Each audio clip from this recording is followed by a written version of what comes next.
A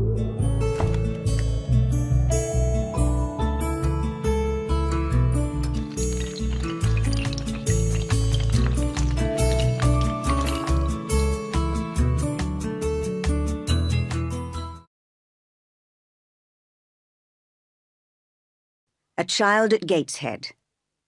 Chapter 1. The Red Room. We could not go for a walk that afternoon. There was such a freezing cold wind and such heavy rain that we all stayed indoors. I was glad of it. I never liked long walks, especially in winter.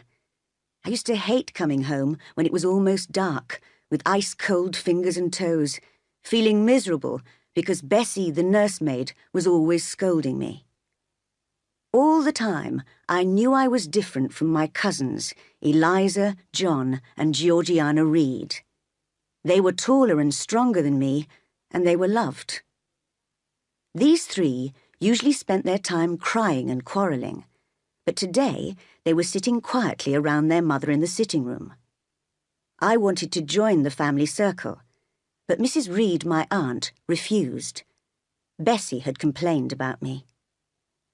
"No, I'm sorry, Jane. Until I hear from Bessie or see for myself that you are really trying to behave better, you cannot be treated as a good, happy child, like my children." "What does Bessie say I have done?" I asked. "Jane, it is not polite to question me in that way. If you cannot speak pleasantly, be quiet." I crept out of the sitting room and into the small room next door, where I chose a book full of pictures from the bookcase. I climbed onto the window seat and drew the curtains so that I was completely hidden. I sat there for a while. Sometimes I looked out of the window at the grey November afternoon and saw the rain pouring down on the leafless garden. But most of the time, I studied the book and stared fascinated at the pictures. Lost in the world of imagination, I forgot my sad, lonely existence for a while and was happy. I was only afraid that my secret hiding place might be discovered. Suddenly, the door of the room opened. John Reed rushed in. "Where are you, rat?" he shouted. He did not see me behind the curtain. "Eliza! Georgie! Jane isn't here. Tell Mamma she's run out into the rain. What a bad animal she is." How lucky I drew the curtain, I thought. He would never have found me because he was not very intelligent. But Eliza guessed at once where I was. "She's in the window seat, John," she called from the sitting room. So I came out immediately, as I did not want him to pull me out. "What do you want?" I asked him. "Say, what do you want, Master Reed?" he answered, sitting in an armchair. "I want you to come here." John Reed was 14, and I was only 10. He was large and rather fat. He usually ate too much at meals, which made him ill. He should have been at boarding school, but his mother, who loved him very much, had brought him home for a month or two because she thought his health was delicate. John did not love his mother or his sisters, and he hated me. He bullied and punished me, not 2 or 3 times a week, not once or twice a day, but all the time. My whole body trembled when he came near. Sometimes he hit me, sometimes he just threatened me, and I lived in terrible fear of him. I had no idea how to stop him. The servants did not want to offend their young master, and Mrs. Reed could see no fault in her dear boy. So I obeyed John's order and approached his armchair, thinking how very ugly his face was. Perhaps he understood what I was thinking, for he hit me hard on the face. "That is for your rudeness to Mamma just now," he said, "and for your wickedness in hiding, and for looking at me like that, you rat." I was so used to his bullying that I never thought of hitting him back. "What were you doing behind that curtain?" he asked. "I was reading," I answered. "Show me the book." I gave it to him. "You have no right to take our books," he continued. "You have no money, and your father left you none. You ought to beg in the streets, not live here in comfort with a gentleman's family. Anyway, all these books are mine, and so is the whole house, or will be in a few years' time. I'll teach you not to borrow my books again." He lifted the heavy book and threw it hard at me. It hit me and I fell, cutting my head on the door. I was in great pain, and suddenly, for the first time in my life, I forgot my fear of John Reed. "You wicked, cruel boy," I cried. "You are a bully. You are as bad as a murderer." "What? What?" he cried. "Did she say that to me? Did you hear Eliza and Georgiana? I'll tell Mamma, but first—" He rushed to attack me, but now he was fighting with a desperate girl. I really saw him as a wicked murderer. I felt the blood running down my face, and the pain gave me strength. I fought back as hard as I could. My resistance surprised him, and he shouted for help. His sisters ran for Mrs. Reed, who called her maid Miss Abbott and Bessie. They pulled us apart, and I heard them say, "What a wicked girl! She attacked Master John." Mrs. Reed said calmly, "Take her away to the Red Room and lock her in there." And so I was carried upstairs, arms waving and legs kicking. As soon as we arrived in the Red Room, I became quiet again, and the two servants both started scolding me. "Really, Miss Eyre," said Miss Abbott, "how could you hit him? He's your young master." "How can he be my master? I'm not a servant," I cried. "No, Miss Eyre. You are less than a servant because you do not work," replied Miss Abbott. They both looked at me as if they strongly disapproved of me. "You should remember, miss," said Bessie, "that your aunt pays for your food and clothes, and you should be grateful. You have no other relations or friends." All my short life I had been told this, and I had no answer to it. I stayed silent, listening to these painful reminders. "And if you are angry and rude, Mrs. Reed may send you away," added Bessie. "Anyway," said Miss Abbott, "God will punish you, Jane Eyre, for your wicked heart. Pray to God and say you're sorry." They left the room, locking the door carefully behind them. The Red Room was a cold, silent room, hardly ever used, although it was one of the largest bedrooms in the house. 9 years ago, my uncle, Mr. Reed, had died in this room, and since then nobody had wanted to sleep in it. Now that I was alone, I thought bitterly of the people I lived with. John Reed, his sisters, his mother, the servants, they all accused me, scolded me, hated me. Why could I never please them? Eliza was selfish but was respected. Georgiana had a bad temper, but she was popular with everybody because she was beautiful. John was rude, cruel, and violent, but nobody punished him. I tried to make no mistakes, but they called me naughty every moment of the day. Now that I'd turned against John to protect myself, everybody blamed me. And so I spent that whole long afternoon in the Red Room, asking myself why I had to suffer and why life was so unfair. Perhaps I would run away or starve myself to death. Gradually it became dark outside. The rain was still beating on the windows, and I could hear the wind in the trees. Now I was no longer angry, and I began to think the Reeds might be right. Perhaps I was wicked. Did I deserve to die and be buried in the churchyard like my Uncle Reed? I could not remember him, but knew he was my mother's brother, who had taken me to his house when my parents both died. On his deathbed, he had made his wife, Aunt Reed, promise to look after me like her own children. I supposed she now regretted her promise. A strange idea came to me. I felt sure that if Mr. Reed had lived, he would have treated me kindly. And now, as I looked round at the dark furniture and the walls in shadow, I began to fear that his ghost might come back to punish his wife for not keeping her promise. He might rise from the grave in the churchyard and appear in this room. I was so frightened by this thought that I hardly dared to breathe. suddenly, in the darkness, I saw a light moving on the ceiling. It may have been from a lamp outside, but in my nervous state, I did not think of that. I felt sure it must be a ghost, a visitor from another world. My head was hot. My heart beat fast. Was that the sound of wings in my ears? Was that something moving near me? Screaming wildly, I rushed to the door and shook it. Miss Abbott and Bessie came running to open it. "Miss Eyre, are you ill?" asked Bessie. "Take me out of here!" I screamed. "Why, what's the matter?" she asked.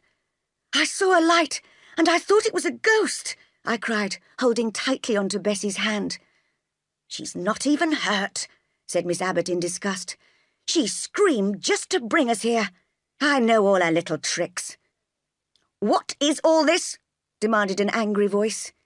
Mrs. Reed appeared at the door of the room. "Abbott and Bessie, I think I told you to leave Jane Eyre in this room till I came." "She screamed so loudly, Mum," said Bessie softly. "Let go of her hands, Bessie," was Mrs. Reed's only answer. "Jane Eyre, you need not think you can succeed in getting out of the room like this. Your naughty tricks will not work with me. You will stay here an hour longer as a punishment for trying to deceive us." "Oh, Aunt, please forgive me. I can't bear it. I shall die if you keep me here." I screamed and kicked as she held me. "Silence! Control yourself!" She pushed me, resisting wildly, back into the red room and locked me in. There I was in the darkness again, with the silence and the ghosts. I must have fainted. I cannot remember anything more. Chapter 2. Leaving Gateshead. I woke up to find the doctor lifting me very carefully into my own bed. It was good to be back in my familiar bedroom, with a warm fire and candlelight. It was also a great relief to recognise Dr. Lloyd, who Mrs. Reed called in for her servants. She always called a specialist for herself and the children. He was looking after me so kindly. I felt he would protect me from Mrs. Reed. He talked to me a little, then gave Bessie orders to take good care of me. When he left, I felt very lonely again. But I was surprised to find that Bessie did not scold me at all. In fact, she was so kind to me that I became brave enough to ask a question. "Bessie, what's happened? Am I ill?" "Yes, you became ill in the Red Room, but you'll get better. Don't worry, Miss Jane," she answered. Then she went next door to fetch another servant. I could hear her whispers. "Sarah, come in here and sleep with me and that poor child tonight. I daren't stay alone with her. She might die. She was so ill last night. Do you think she saw a ghost? Mrs. Reed was too hard on her, I think." So the two servants slept in my room while I lay awake all night, trembling with fear and eyes wide open in horror, imagining ghosts in every corner. Fortunately, I suffered no serious illness as a result of my terrible experience in the Red Room, although I shall never forget that night. But the shock left me nervous and depressed for the next few days. I cried all day long, and although Bessie tried hard to tempt me with nice things to eat or my favourite books, I took no pleasure in eating or even in reading. I knew I had no one to love me and nothing to look forward to. When the doctor came again, he seemed a little surprised to find me looking so miserable. "Perhaps she's crying because she couldn't go out with Mrs. Reed in the carriage this morning," suggested Bessie. "Surely she's more sensible than that," said the doctor, smiling at me. "She's a big girl now." "I'm not crying about that. I hate going out in the carriage," I said quickly. "I'm crying because I'm miserable." "Oh, really, miss," said Bessie. The doctor looked at me thoughtfully. He had small, grey, intelligent eyes. Just then a bell rang for the servants' dinner. "You can go, Bessie," he said. "I'll stay here talking to Miss Jane till you come back." After Bessie had left, he asked, "What really made you ill?" I was locked up in a room with a ghost, in the dark. Afraid of ghosts, are you? He smiled. Of Mr. Reed's ghost, yes. He died in that room, you know. Nobody even goes in there anymore. It was cruel to lock me in there alone without a candle. I shall never forget it. But you aren't afraid now. There must be another reason why you're so sad, he said, looking kindly at me. How could I tell him all the reasons for my unhappiness? I have no father or mother, brothers or sisters, I began. But you have a kind aunt and cousins. But John Reed knocked me down, and my aunt locked me in the Red Room, I cried. There was a pause. Don't you like living at Gateshead in such a beautiful house? He asked. I would be glad to leave it, but I have nowhere else to go. You have no relations apart from Mrs. Reed? I think I may have some who are very poor, but I know nothing about them, I answered. Would you like to go to school? He asked finally. I thought for a moment. I knew very little about school, but at least it would be a change, the start of a new life. Yes, I would like to go, I replied in the end. Well, well, said the doctor to himself as he got up. We'll see. The child is delicate. She ought to have a change of air. I heard later from the servants that he had spoken to Mrs. Reed about me, and that she had agreed immediately to send me to school. Abbott said Mrs. Reed would be glad to get rid of me. In this conversation, I also learned for the first time that my father had been a poor vicar. When he married my mother, Miss Jane Reed of Gateshead, the Reed family was so angry that they disinherited her. I also heard that my parents both died of an illness only a year after their wedding. But days and weeks passed, and Mrs. Reed still said nothing about sending me to school. One day, as she was scolding me, I suddenly threw a question at her. The words just came out without my planning to say them. What would Uncle Reed say to you if he were alive? I asked. What? Cried Mrs. Reed, her cold grey eyes full of fear, staring at me as if I were a ghost. I had to continue. My Uncle Reed is now in heaven and can see all you think and do, and so can my parents. They know how you hate me and are cruel to me. Mrs. Reed smacked my face and left me without a word.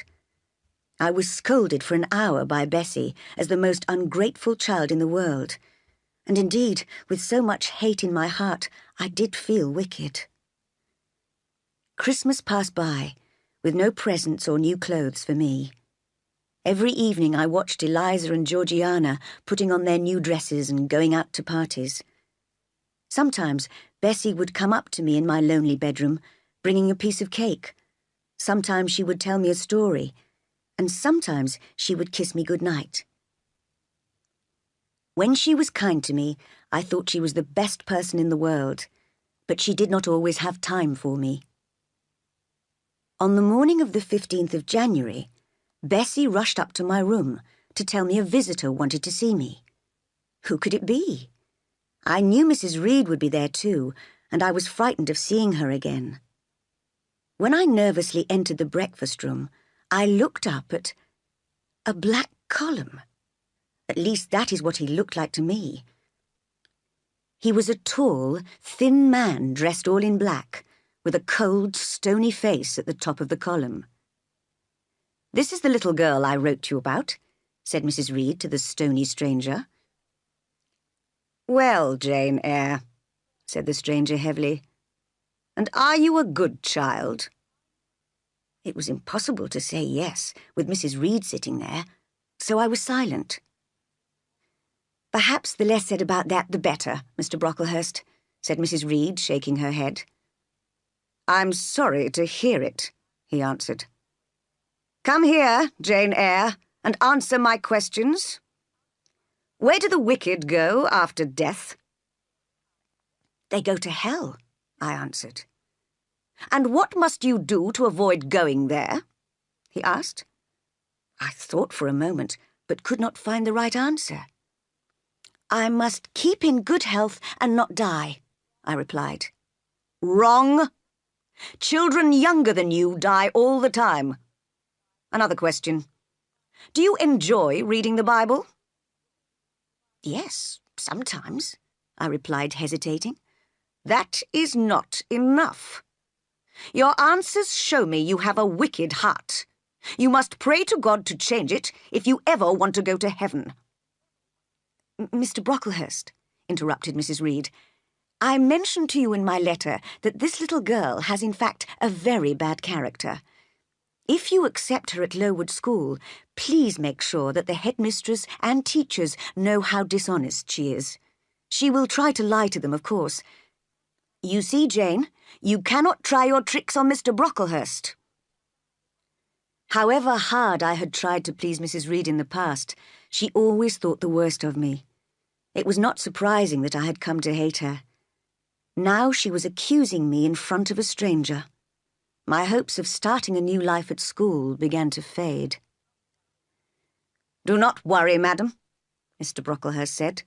The teachers will watch her carefully.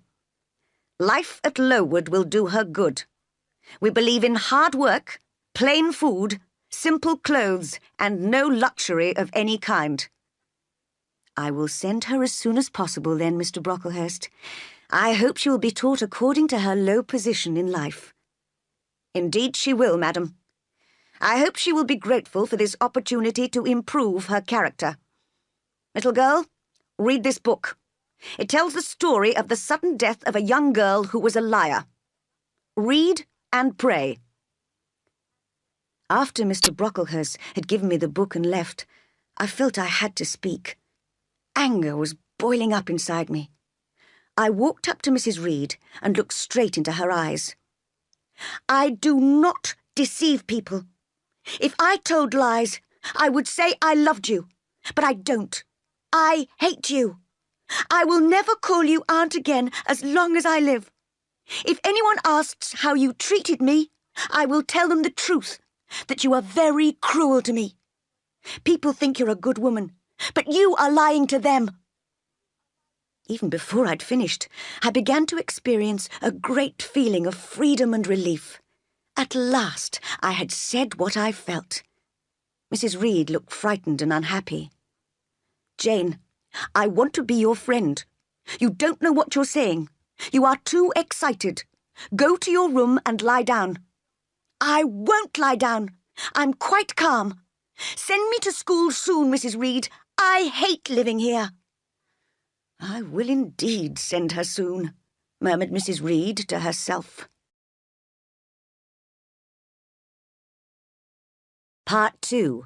A Girl at Lowood. Chapter 3. My First Impressions of School. Mrs. Reed arranged for me to leave on the 19th of January. I had to get up very early to catch the coach, but Bessie helped me to get ready. Will you say goodbye to Mrs. Reed, Jane? She asked. No, she said I shouldn't disturb her so early. Anyway, I don't want to say anything to her. She's always hated me. Oh, Miss Jane, don't say that. Goodbye to Gateshead, I shouted wildly as we walked together out of the front door to wait for the coach in the road. It arrived, pulled by 4 horses and full of passengers. The coachman took my luggage and called me to hurry up. Bessie kissed me for the last time as I held tightly to her. She shouted up to the coachman, "Make sure you take care of her. 50 miles is a long way for a young child to go alone." "I will," he answered. The door was closed and the coach rolled off. What a strange feeling to be leaving Gateshead, my home, for the whole of my childhood. Although I was sad to say goodbye to Bessie, I was both excited and nervous about the new places I would see and the new people I would meet. I do not remember much about the journey, except that it seemed far too long. We stopped for lunch to change the horses. Then in the afternoon, I realized we were driving through countryside. I slept for a short time, but was woken when the coach stopped. The door opened and a servant called in. "Is there a little girl called Jane Eyre here?" "Yes," I answered, and was helped out of the coach with my luggage. Tired and confused after the journey, I followed the servant into a large building, where she left me in a sitting room. In came a tall lady with dark hair and eyes, and a large, pale forehead. I discovered that she was Miss Temple, the headmistress of Lowood School. She looked at me carefully. "You're very young to be sent alone. You look tired, are you?" she asked, putting her hand kindly on my shoulder. "A little, ma'am," I replied.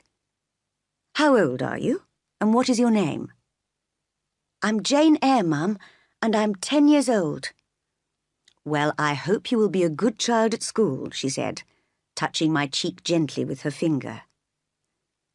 I was taken by a teacher, Miss Miller, through the silent corridors of the large school to the long, wide schoolroom. There, about 80 girls, aged from 9 to 20, sat doing their homework. I sat on a bench near the door with my slate. "Put away the lesson books and fetch the supper trays," called Miss Miller. 4 tall girls removed all the books, then went out and returned with trays which were handed round. Each child could have a drink of water out of the shared cup and could take a small piece of biscuit. Then we all went quietly upstairs to the long, crowded bedroom, where 2 children shared every bed. I had to share Miss Miller's, but I was so tired that I fell asleep immediately. In the morning, the ringing of a bell woke me, although it was still dark. I got dressed quickly in the bitter cold of the room and washed when I could. There was only 1 basin for 6 girls. When the bell rang again, we all went downstairs, 2 by 2, and silently entered the cold, badly lit schoolroom for prayers. As the bell rang a 3rd time to indicate the beginning of lessons, the girls moved into 4 groups around 4 tables, and the teachers came into the room to start the Bible class. I was put in the bottom class. How glad I was when it was time for breakfast. I'd hardly eaten anything the day before. But the only food served to us was porridge, which was burnt. It was so disgusting that we could not eat it, so we left the dining room with empty stomachs. After breakfast came the one happy moment of the day, when the pupils could play and talk freely. We all complained bitterly about the uneatable breakfast. Lessons started again at 9 o'clock and finished at 12, when Miss Temple stood up to speak to the whole school. "Girls, this morning you had a breakfast which you couldn't eat. You must be hungry, so I have ordered a lunch of bread and cheese for you all." The teachers looked at her in surprise. "Don't worry, I take responsibility for it," she told them. We were delighted, and all rushed out into the garden to eat our lunch. Nobody had taken any notice of me so far, but I did not mind that. I stood alone outside, watching some of the stronger girls playing, trying to forget the bitter cold, and thinking about my life. Gateshead and the Reed family seemed a long way away. I was not yet used to school life, and what sort of future could I look forward to? As I wondered, I saw a girl near me reading a book. I felt brave enough to speak to her, since I too liked reading. "Is your book interesting? What is it about?" I asked. "Well, I like it," she said after a pause, looking at me. "Here, have a look at it." I glanced quickly at it, but found it too difficult to understand, so I gave it back. "What sort of school is this?" I asked. "It's called Lowood School. It's a charity school. We're all charity children, you see. I expect your parents are dead, aren't they? All the girls here have lost either one or both parents." "Don't we pay anything? Is the school free?" I asked. "We pay, or our relations pay, £15 a year for each of us. That isn't enough, so some kind ladies and gentlemen in London pay the rest. That's why it's called a charity school." "Who is Mr. Brocklehurst?" was my next question. "His mother built this part of the school. He's the manager and looks after all financial matters. He lives in a large house near here." I did not see her again until during the afternoon lessons, when I noticed that she'd been sent to stand alone in the middle of the schoolroom. I could not imagine what she had done to deserve such a punishment, but she did not look ashamed or unhappy. She was lost in thought and did not seem to notice that everyone was looking at her. If that happened to me, I thought, I would be so embarrassed. After lessons, we had a small cup of coffee and half a piece of brown bread, then half an hour's play, then homework. Finally, after the evening biscuit and drink of water, we said prayers and went to bed. That was my first day at Lowood. Chapter 4. Making a Friend. The next morning we got up in the dark as before, but the water was frozen, so we could not wash. It was freezing cold in all the rooms. This time the porridge was not burnt, but I still felt hungry, as the quantity was so small. I stayed in the bottom class, but noticed the girl that I'd been talking to was in another class. Her surname seemed to be Burns. Teachers called girls by their surnames in this school. Her class was studying history, and her teacher, Miss Scatcherd, appeared constantly annoyed by her. "Burns, hold your head up, can't you? Burns, don't stand like that." The history questions asked by Miss Scatcherd sounded very difficult, but Burns knew all the answers. I kept expecting the teacher to praise her, but instead, she suddenly cried out, "You dirty girl! You haven't washed your hands this morning!" I was surprised that Burns did not explain that none of us could wash our faces or hands because the water had been frozen. Miss Scatcherd gave an order. Burns left the room and returned carrying a stick. The teacher took it and hit Burns several times with it. The girl did not cry or change her expression. "Wicked girl," said Miss Scatcherd. "Nothing will change your dirty habits." Later that day, during the play hour, I found Burns alone by the fireside, reading the same book as before, and I started talking to her. "What is the rest of your name?" I asked. "Helen," she replied. "Do you want to leave Lowood?" "No, why should I? I was sent to school here, so I must learn as much as I can." "But Miss Scatcherd is so cruel to you," I burst out. "Cruel? Not at all. She is strict and she sees my faults." "If I were you, I'd hate her," I cried. "If she hit me with a stick, I'd seize it and break it under her nose." "I don't think you would," answered Helen quietly. "And if you did, Mr. Brocklehurst would send you away from school and your relations would be upset. Anyway, the Bible tells us to do good, even if other people hurt us. Sometimes you have to put up with some hard things in life." I could not understand her ideas, but I had a feeling she might be right. I looked at her in wonder. "You say you have faults, Helen. What are they? To me, you seem very good." "You're wrong," she answered. "I'm untidy and careless, and I forget the rules. I read when I should be doing my homework. You see, Miss Scatcherd is right to scold me." "Is Miss Temple as strict as that?" I asked. A soft smile passed over Helen's normally serious face. "Miss Temple is full of goodness. She gently tells me of my mistakes and praises me if I do well. But even with her help, I don't concentrate properly in class. I just dream away the time, and then I can't answer the teacher's questions." "But today in history you knew all the answers," I said. "I just happened to be interested, that's all," she replied.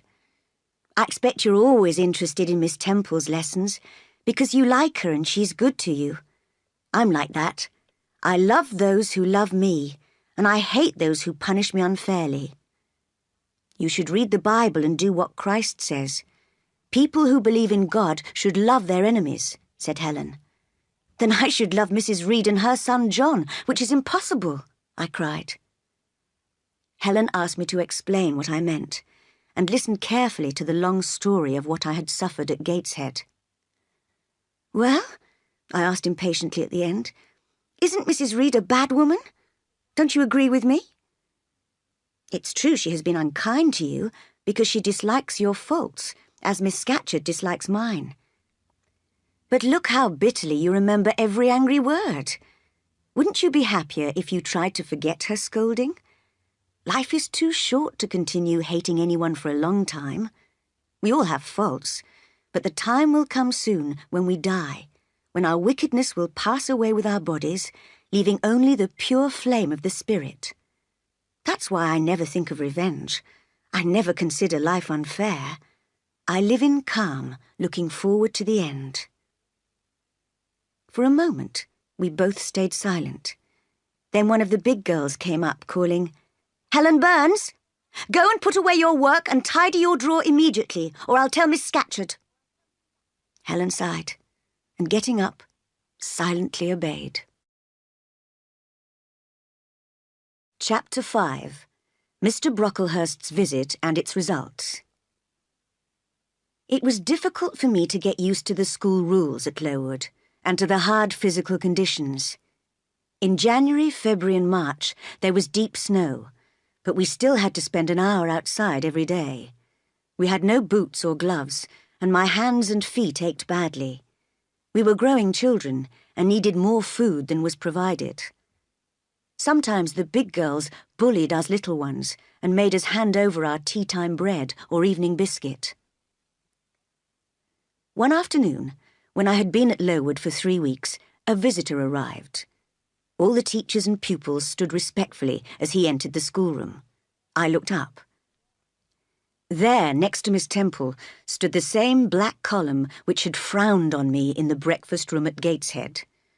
I had been afraid he would come.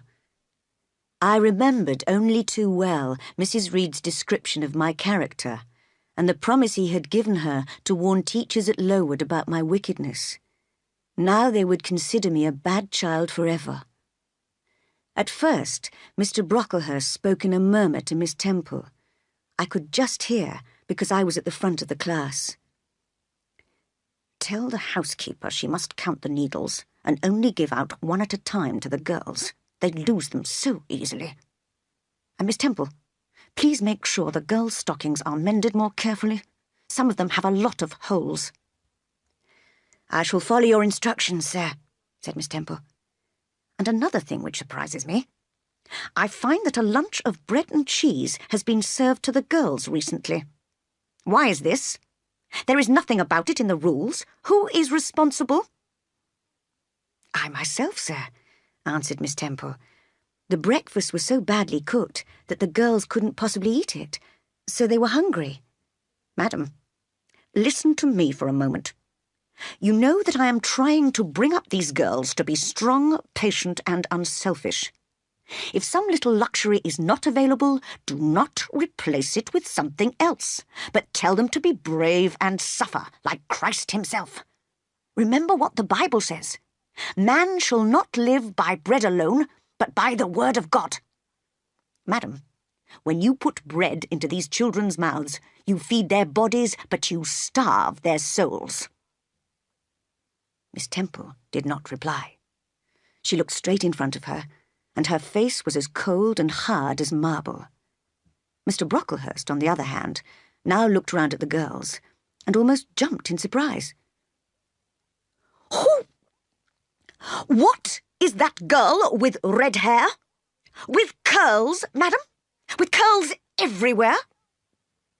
"That is Julia Severn," said Miss Temple quietly. "Her hair curls naturally, you see." "Naturally, yes, but it is God we obey, not nature.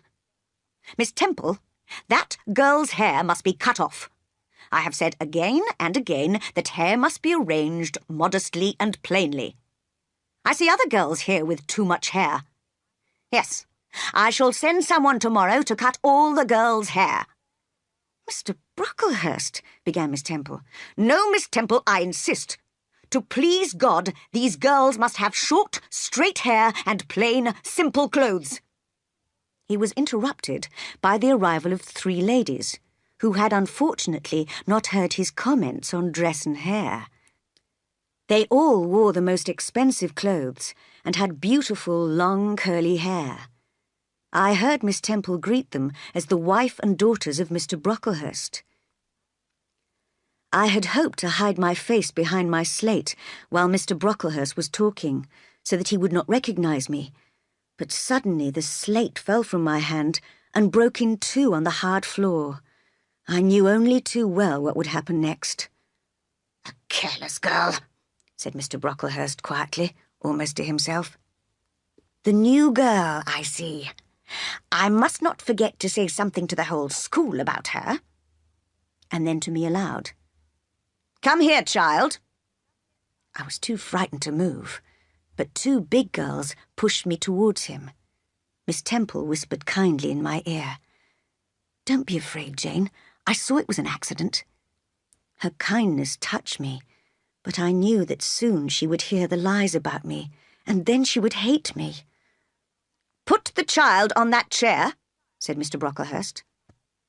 Someone lifted me up onto a high chair so that I was close to his nose.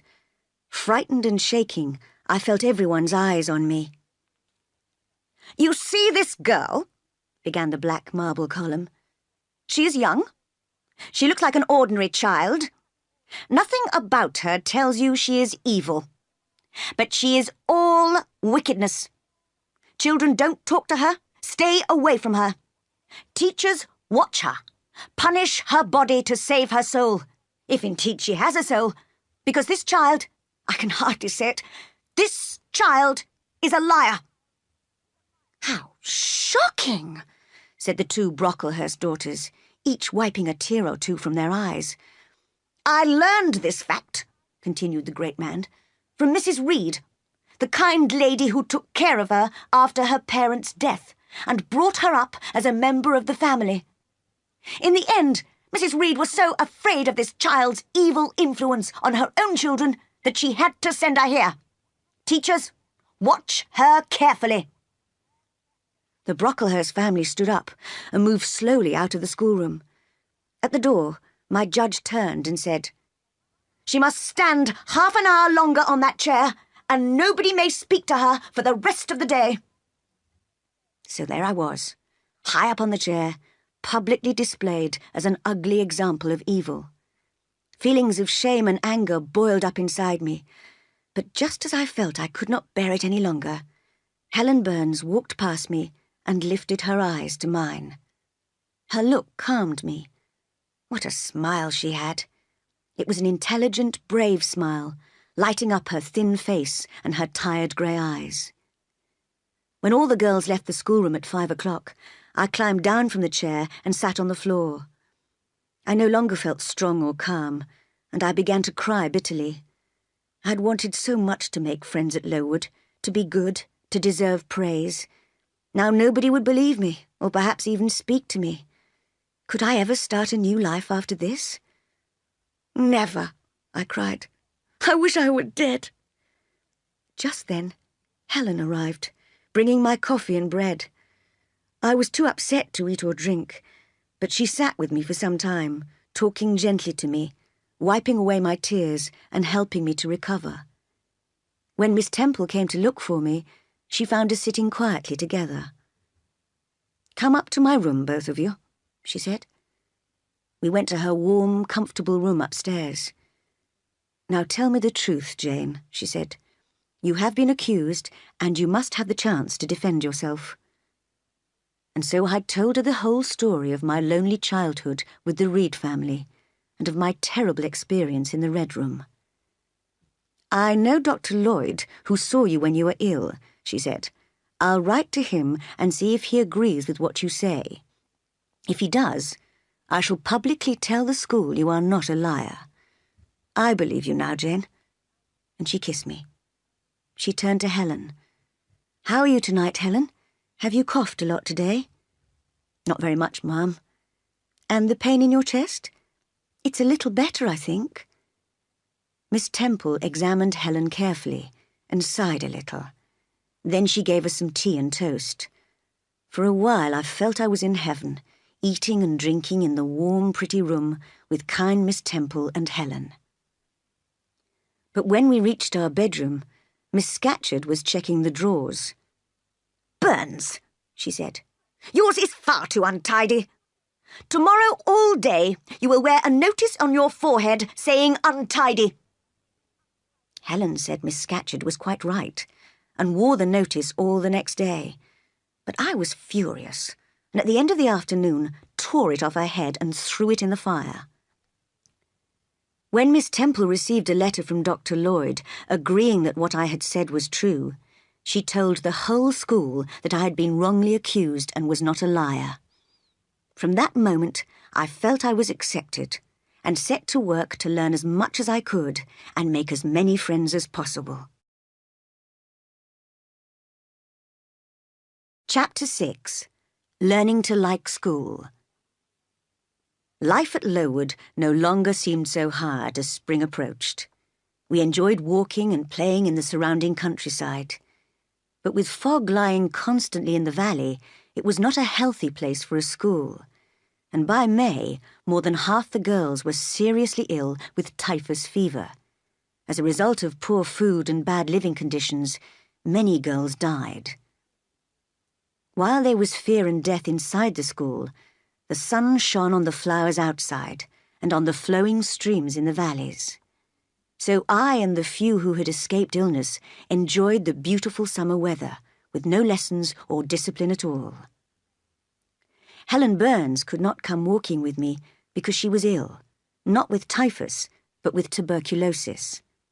At first I had thought she would recover, but when I learned her illness was serious, I decided to visit her at night for what might be the last time.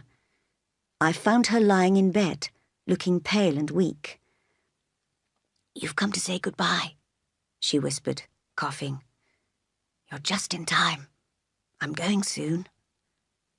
"Where, Helen? Are you going home?" I asked. "Yes, to my long home, my last home." No, Helen. I was crying at the thought of losing her. "Jane, your feet are cold. Lie down with me and cover them with my blanket." I did so. "I'm happy, Jane," she continued. "You mustn't cry. By dying young, I'll avoid suffering. I'm going to heaven." "Does heaven really exist?" I asked. "Yes, I'm sure of it. I'm sure our souls go there when we die," she answered firmly. "Will I see you again, Helen, when I die?" "Yes, you will go to heaven too, Jane." I could not quite believe that heaven existed, and I held tightly to Helen. I did not want to let her go. We kissed goodnight and fell asleep. In the morning, Miss Temple found me asleep, with Helen Burns dead in my arms. She was buried in the local churchyard. Gradually, the typhus fever left Lowood, but the number of deaths made the public aware of the poor conditions in which the pupils lived. Money was raised to build a new school in a better position. Many improvements were made, and Mr. Brocklehurst lost his position as manager. So it became a really useful place of education. I stayed for 8 more years, for the last 2 as a teacher. I was busy and happy all that time, relying greatly on the help and encouragement of my dear friend Miss Temple. But when she married and moved to a distant part of the country, I decided it was the moment for me to change my life too. I realized I had never known any other world apart from Lowood or Gateshead. Suddenly I wanted freedom, or at least a new master to serve. So I advertised in a newspaper for a job as a governess. When I received an answer from a Mrs. Fairfax, who wanted a governess for a girl under 10 years old, I accepted, with the permission of the new headmistress of Lowood.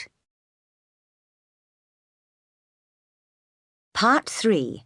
A Governess at Thornfield. Chapter 7. Thornfield and Mr. Rochester. Thornfield Hall was a large gentleman's house in the country, near a town called Millcote. There, after my 16-hour journey, I was welcomed by Mrs. Fairfax. She was a little old lady, dressed in black, who seemed glad to have someone else to talk to apart from the servants. Although the house was dark and frightening, with its big rooms full of heavy furniture, I was excited at being in a new place and looked forward to my new life there, working for kind Mrs. Fairfax. But I was surprised to discover on my first full day at Thornfield that Mrs. Fairfax was not in fact the owner, as I had assumed, but the housekeeper, and that my new master was a Mr. Rochester, who was often away from home. My pupil was a girl called Adele, 7 or 8 years old, who was born in France and could hardly speak English. Luckily, I had learnt French very well at Lowood, and had no difficulty in communicating with young Adele, a pretty, cheerful child. It appeared that Mr. Rochester, who had known Adele and her mother very well, had brought Adele back to England to live with him after her mother had died. I taught her for several hours every day in the library, although it was not easy to make her concentrate on anything for long, as she was clearly not used to the discipline of lessons. One day, I took the opportunity of asking Mrs. Fairfax a few questions about Mr. Rochester, as I was curious about him, and the little housekeeper seemed happy to talk. "Is he liked by most people?" was my first question. "Oh, yes. His family have always been respected here. They've owned the land round here for years," she replied. "But do you like him? What is his character like?" "I've always liked him, and I think he's a fair master to his servants. He's a little peculiar, perhaps. He's travelled a lot, you know. I expect he's clever, but I can't tell, really." "What do you mean, peculiar?" I asked, interested. "It's not easy to describe. You're never sure whether he's serious or joking. You don't really understand him, at least I don't. But that doesn't matter. He's a very good master." I could get no further information from Mrs. Fairfax about Mr. Rochester, but instead she offered to show me round the whole house. We went through many large, impressive rooms, finally reaching the top floor, where there was a narrow corridor with several small black doors, all shut. I stopped to look at them, and thought for a moment they looked like prison doors, hiding evil secrets. No sooner had I turned away to go downstairs than I heard a strange, ghostly laugh. "Mrs. Fairfax?" I called out, as the housekeeper was already on her way downstairs. "Did you hear that laugh? Who is it?" "It may be Grace Poole," she answered calmly. "She's paid to help the housemaid in her work, and always sews in one of those rooms." I heard the laugh again. It did not sound human to me. "Grace!" called Mrs. Fairfax. I did not expect anyone to answer, but in fact a door opened, and a middle-aged woman appeared. She looked too plain and sensible to be a ghost. "Too much noise, Grace," said Mrs. Fairfax. "Remember your instructions." Grace nodded and went back into the room. Several times in the next few months, I went up to the top floor again, where I could look out of the high windows in the roof to see the surrounding countryside and be alone with my thoughts. I was very happy teaching pretty little Adele in the daytime and talking to kind old Mrs. Fairfax in the evening. But I felt that something was missing from my life. I had dreams of a greater and better life, and above all, I wanted to do more. People are not always satisfied with a quiet life, and women as well as men need action. While on the top floor, I often heard Grace Poole's strange laugh, and sometimes I saw her too. She used to go silently in and out of the room with a plate of food or a glass of beer. One day in January, I had a free afternoon, as Adele was ill, so I decided to walk to Hay, a village 2 miles away, to post a letter for the housekeeper. It was a bright, frosty day, and I was enjoying the fresh air and the exercise. Stopping on the lonely road, I watched the sun go down in the trees behind Thornfield, and then in the silence I heard a horse approaching. Suddenly there was a crash as the horse slipped and fell on the ice, bringing down its rider. I ran to see if I could help the traveller, who was swearing furiously as he pulled himself free of the horse. "Are you hurt, sir? Can I do anything?" I asked. Just stand back, he growled, and he lifted himself painfully to his feet. Obviously his leg hurt him, and he sat down quickly. "If you need help, sir, I can fetch someone either from Thornfield Hall or from Hay," I offered. "Thank you, but I don't need anyone. I haven't broken any bones," he replied crossly. I could see him clearly in the moonlight. He was of medium height, with wide shoulders and a strong chest. He had a dark face with angry-looking eyes and was about 35. If he had been a young, attractive gentleman, I would have been too shy to offer help, but as he was not handsome and even quite rough, I felt I wanted to help him. "I can't leave you, sir, so late on this lonely road till I see you're fit enough to get on your horse," I insisted. He looked at me for the first time when I said this. "I think you ought to be at home yourself," he answered. "Do you live near here?" "In that house over there," I said, "and I'm not at all afraid of being out at night. I'm just going to Hay to post a letter, and I'll be happy to take a message for you." "You live in that house?" he asked, surprised, pointing to Thornfield Hall, which was lit up in the moonlight. "Yes, sir," I replied. "Whose house is it?" he asked. "Mr. Rochester's." "Do you know Mr. Rochester?" was his next question. "No, I've never seen him," I answered. "You aren't a servant at Thornfield Hall, of course. You must be—" He hesitated, looking at my plain black dress. He seemed puzzled to know who I was, so I helped him. "I'm the governess." "Oh, I had forgotten." He tried to get up, but his leg was still hurting him badly. "I don't want you to fetch help, but you can help me yourself if you like." "Of course, sir," I said. And so he leaned his weight on my shoulder, and I helped him walk to his horse. In a moment, he had jumped on the horse's back. "Thank you. Now take your letter to Hay, then hurry home," he called as he rode off into the distance. I walked on, glad to have helped someone, to have done something active for once. In my mind, I saw that dark, strong face, and I still felt excited by our meeting. Even when I arrived back at Thornfield, I'd go in a while. I did the dark house, where I'd spend the evening quietly with old Mrs. Fairfax. So I stayed outside, stared at the moon and the stars with a beating heart, wishing, dreaming of more exciting. When I entered, the servants told me that Mr. Rochester had arrived, and that he had hurt his leg when his horse slipped on ice on the road to Hay.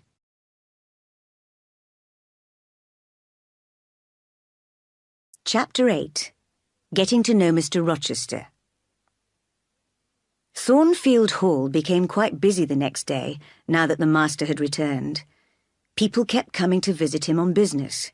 I enjoyed the new, cheerful atmosphere, but I could not make Adele concentrate on her lessons, because she was constantly talking about the presents Mr. Rochester had promised to bring her.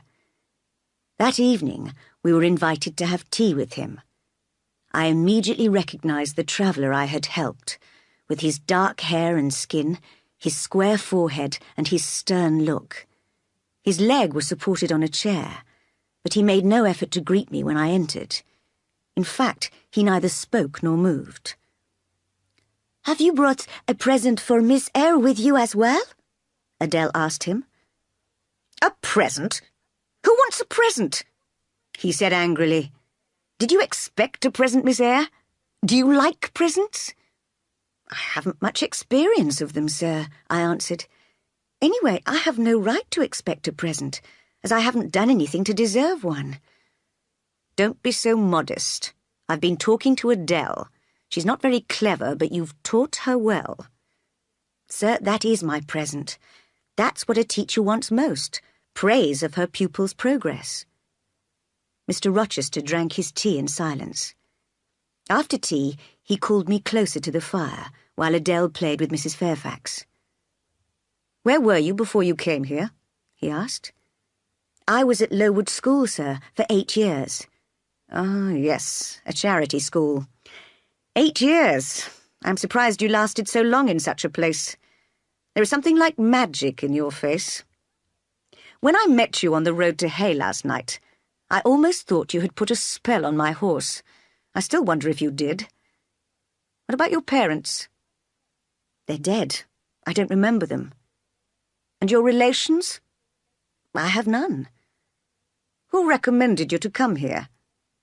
I advertised, and Mrs. Fairfax answered the advertisement. Yes, said the old housekeeper, and I thank God she did. She's a good teacher for Adele and a kind friend to me. Don't try to give her a good character, Mrs. Fairfax, said Mr. Rochester sternly. She and her magic made my horse slip on the ice last night. Mrs. Fairfax looked puzzled and clearly did not understand. Miss Eyre, continued Mr. Rochester, how old were you when you started at Lowood? About 10. And you stayed there 8 years, so you're now 18. I nodded. I would never have been able to guess your age, he went on. Now, what did you learn there? Can you play the piano? A little. Of course, that's what all young women say. Go and play a tune on the piano in the library. I did as he asked. That's enough, he called after a few minutes. Yes, you do indeed play a little, just like any schoolgirl. Better than some, perhaps. Now, bring me your sketches. I fetched them from my room. Having looked carefully at them, he chose 3. These are interesting, he said.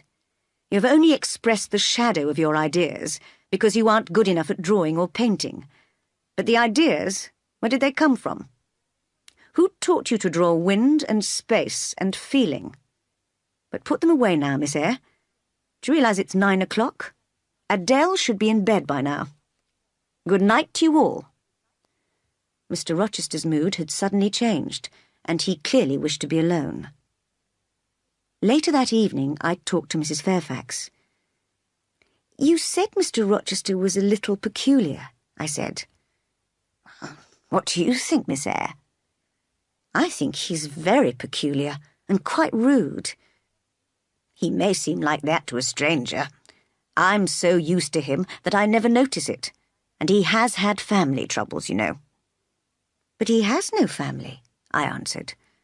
Not now, that's true, but he did have an older brother who died 9 years ago. 9 years is a long time. Surely he has recovered from losing his brother by now. Well, there was a lot of bad feeling in the family. The father was very fond of money and wanted to keep the family property together. So the elder brother inherited most of it. I don't know what happened, but I do know Mr. Edward, that's the master, quarrelled with his family. That's why he's travelled so much. When his brother died, he inherited Thornfield, but I'm not surprised he doesn't come here often. Why should he stay away? I asked, surprised. Perhaps he thinks it's a sad place. I really don't know. It was clear that Mrs. Fairfax would not tell me any more. One evening, a few days later, I was invited to talk to Mr. Rochester after dinner. At the far end of the room, Adele was delightedly telling Mrs. Fairfax about the presents she had received. Mr. Rochester called me closer to the fire. I don't like the conversation of children or old ladies, he murmured to me. But they are entertaining each other at the moment, so I can amuse myself. Tonight he did not look so stern, and there was a softness in his fine dark eyes. As I was looking at him, he suddenly turned and caught my look. Do you think I'm handsome, Miss Eyre? He asked. Normally I would have taken time to think and said something polite, but somehow I answered at once. No, sir. You really are unusual. You are a quiet, serious little person, but you can be almost rude. Sir, I'm sorry. I should have said that beauty doesn't matter or something like that. No, you shouldn't. I see you criticize my appearance and then you stab me in the back. All right, tell me, what is wrong with my appearance? Mr. Rochester, I didn't intend to criticize you.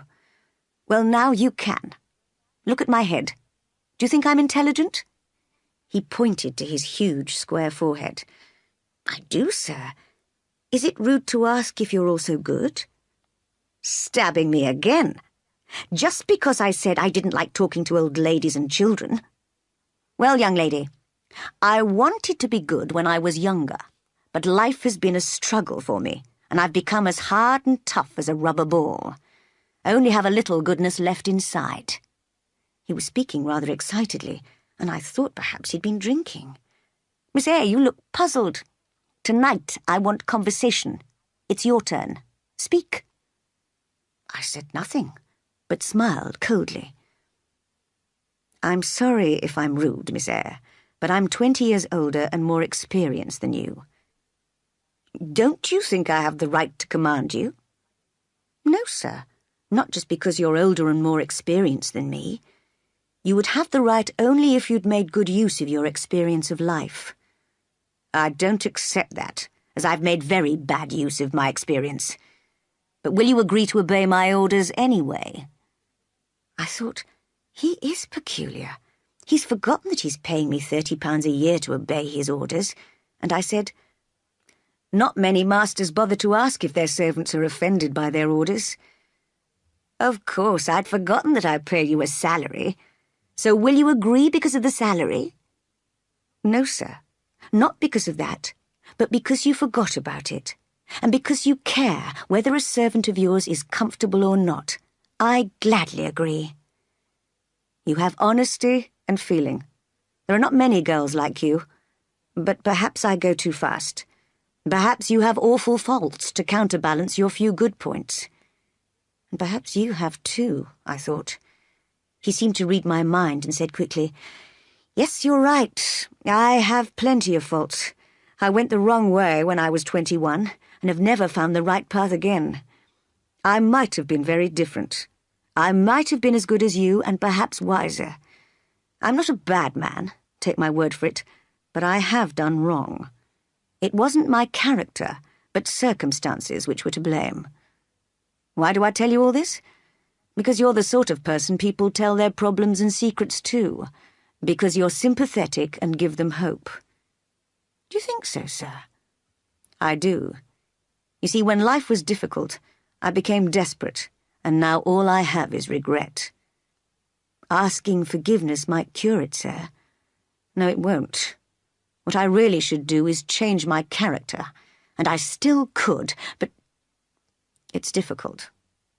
And if I can't have happiness, I want pleasure, even if it's wrong. Pleasure may taste bitter, sir. How do you know? A pure young thing like you. You have no experience of life and its problems. But I will try to lead a better life. I stood up. The conversation was becoming hard to follow. I must put Adele to bed now, I said. Don't be afraid of me, Miss Eyre. You don't relax or laugh very much, perhaps because of the effect Lowood School has had on you. But in time, you will be more natural with me, and laugh and speak freely. You're like a restless bird in a cage. When you get out of the cage, you'll fly very high. Good night. Chapter 9. Mr. Rochester's Past. Soon I discovered what Mr. Rochester meant when he said he had done wrong. One afternoon, while walking in the gardens of Thornfield, he told me the story of his love affair in Paris with a French dancer, Céline. Yes, Miss Eyre, I was young and foolish then. I was so in love with her that I rented a house and hired servants for her. I gave her a carriage and jewels. In fact, I threw away a fortune on her, just like any fool in love. One evening I visited her, but found she was out, so I waited on her balcony smoking a cigar. I heard her carriage arriving. Imagine my horror at seeing her step out, followed by a man. You're so young, you've never felt love or jealousy, have you, Miss Eyre? You're floating along a quiet river now. You don't see the water boiling at the foot of the great rocks. But one day, you'll come to a point in life's stream where the wild force of the waves may destroy you, where the noisy, rushing water may drown you. I'm calm enough now, calm enough to like living here at Thornfield. I like it because it's old and grey and dark, and yet I hate... He did not finish what he was saying, staring angrily up at the windows on the top floor of his house. It was a look of disgust, pain, and shame. I could not understand what he meant, and wanted to hear more about Celine, so I encouraged him to finish the story. What happened when she entered the house, sir? Oh, I'd forgotten Celine. By the way, it's strange my telling you all this, but I know my secret's safe with you. And I know, too, that it can't have an evil influence on you. Your mind's too strong for that. Yes, I listened to her conversation with her lover, an elegant young fool, and I knew I was no longer in love with her. So I walked into the room, told her our relationship was over, and challenged her lover to fight me. Next day I shot him in the arm during our fight, thought that was the end of the whole thing, and left France. But a few months before, Celine had had a baby girl, Adele, and she claimed that Adele was my child. She may be, although I doubt it. So when, a few years later, Celine abandoned Adele and ran away to Italy with a singer, I went to Paris and brought Adele back to grow up in England. I felt proud that Mr. Rochester had trusted me with the story of his past life. I thought a lot about his character, and although I was aware of his faults, I also saw his goodness and kindness to me. From now on, my happiest moments were spent with him. I could not have imagined a better companion. One night, I was woken by a slight noise. I felt sure someone was outside my bedroom door. As I hurried to lock it, I called, "Who's there?" There was a strange, inhuman sound. Then I heard a door shut upstairs on the top floor. Was that Grace Poole? I wondered, trembling. My curiosity made me open the door, and I found the corridor full of smoke. I saw it was coming from Mr. Rochester's door, which was slightly open. I completely forgot my fears and rushed into his room. He lay fast asleep, surrounded by flames and smoke. Even his sheets were on fire. "Wake up! Wake up!" I shouted desperately, throwing water over him to put out the flames. Not until the fire was almost out did he wake up, swearing to find himself so wet. "Is there a flood?" he cried. "No, sir," I answered, "but there's been a fire." "Jane Eyre, is it you and your magic?" he asked. "Have you put a spell on me again? Did you intend to drown me this time?" "Please get up, sir. Someone has plotted to kill you." And I explained what I had heard and how I'd put out the fire. He looked very serious and thought for a few seconds. "Shall I fetch Mrs. Fairfax, sir, or the servants?" I asked. "No, why bother them? Just stay here for a moment. I'm going up to the top floor. Don't call anyone. I'll be back soon." I waited, cold and tired, in his room for what seemed a very long time. Then I saw the light of his candle approaching through the darkness, and he appeared, looking pale and depressed. "Did you see anything when you opened your bedroom door?" he asked, glancing sharply at me. "No, sir. Only a candle on the floor." "But you heard a strange laugh, did you say?" "Yes, I've heard it before. Grace Poole laughs like that." "That's it. It must have been Grace Poole. You've guessed it. I shall consider what to do about it. But meanwhile, I'm glad you're the only person who knows anything about all this. Say nothing to anybody else, and now go back to your own room." "Good night, then, sir," I said, moving towards the door. "What, are you leaving me already?" he said, seeming surprised, although he had just told me to go, "and so coldly?" "You said I should go, sir." "But not without saying goodbye. Not without a kind word or two. Why, you've saved my life. I hate being in debt to anyone, but with you it's different, Jane. I'm happy to owe you my life." His voice was trembling as he took both my hands in his. "I knew when I first saw you that you would do me good. I saw it in your eyes when I met you. I was right to like your smile and the magic in your face." There was energy in his voice and a strange light in his eyes. "I'm glad I happened to be awake," I said, "but I must go now. I'm cold." I knew I could not control my feelings much longer, and I needed time to think.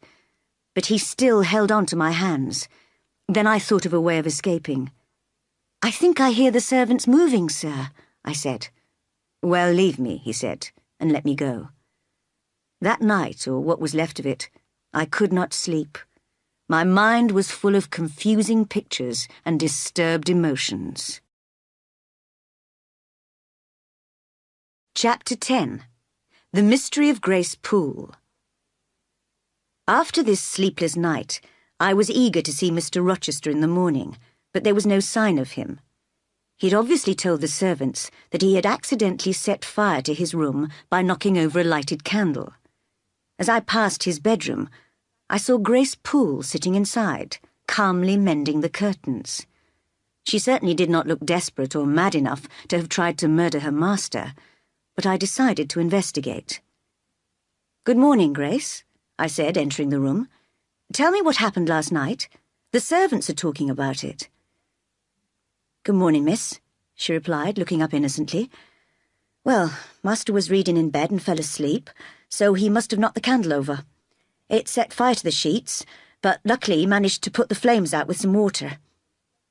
"How strange," I said quietly. "Didn't anybody hear what was happening?"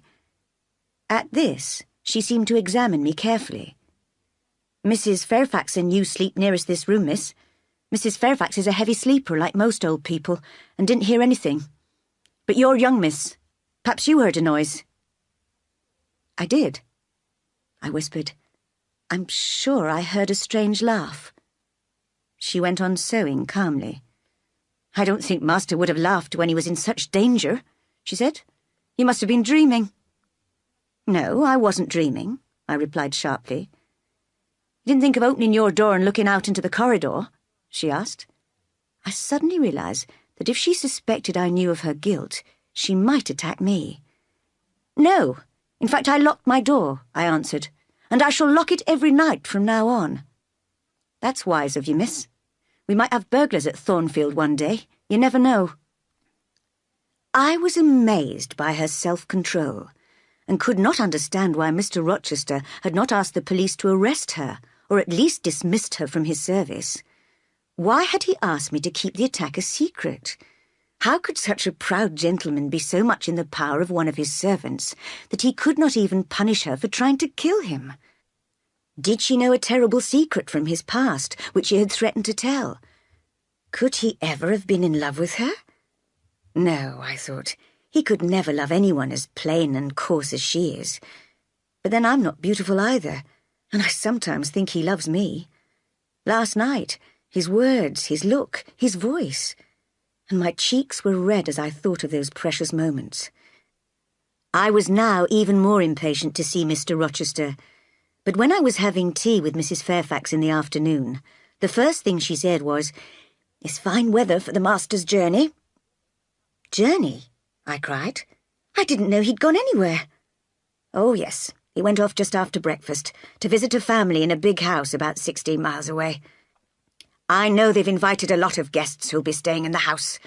Mr. Rochester is always very popular with the ladies at these parties, so he may not come back for a week or so." "Who are the ladies at this house party?" "3 sisters, very elegant young ladies, and their friends, Blanche and Mary Ingram. But Blanche is the most beautiful of all. I saw when she came to a Christmas party at Thornfield 6 or 7 years ago." "What does she look like?" "She was 18 then. A lovely girl, with beautiful skin, long curling black hair, and fine black eyes which shone as brightly as her jewels. She looked like a queen. All the gentlemen admired her, not only for her beauty, but also for her musical skills. When she and Mr. Rochester sang together, it was a delight to hear." "Mr. Rochester? I didn't know he could sing."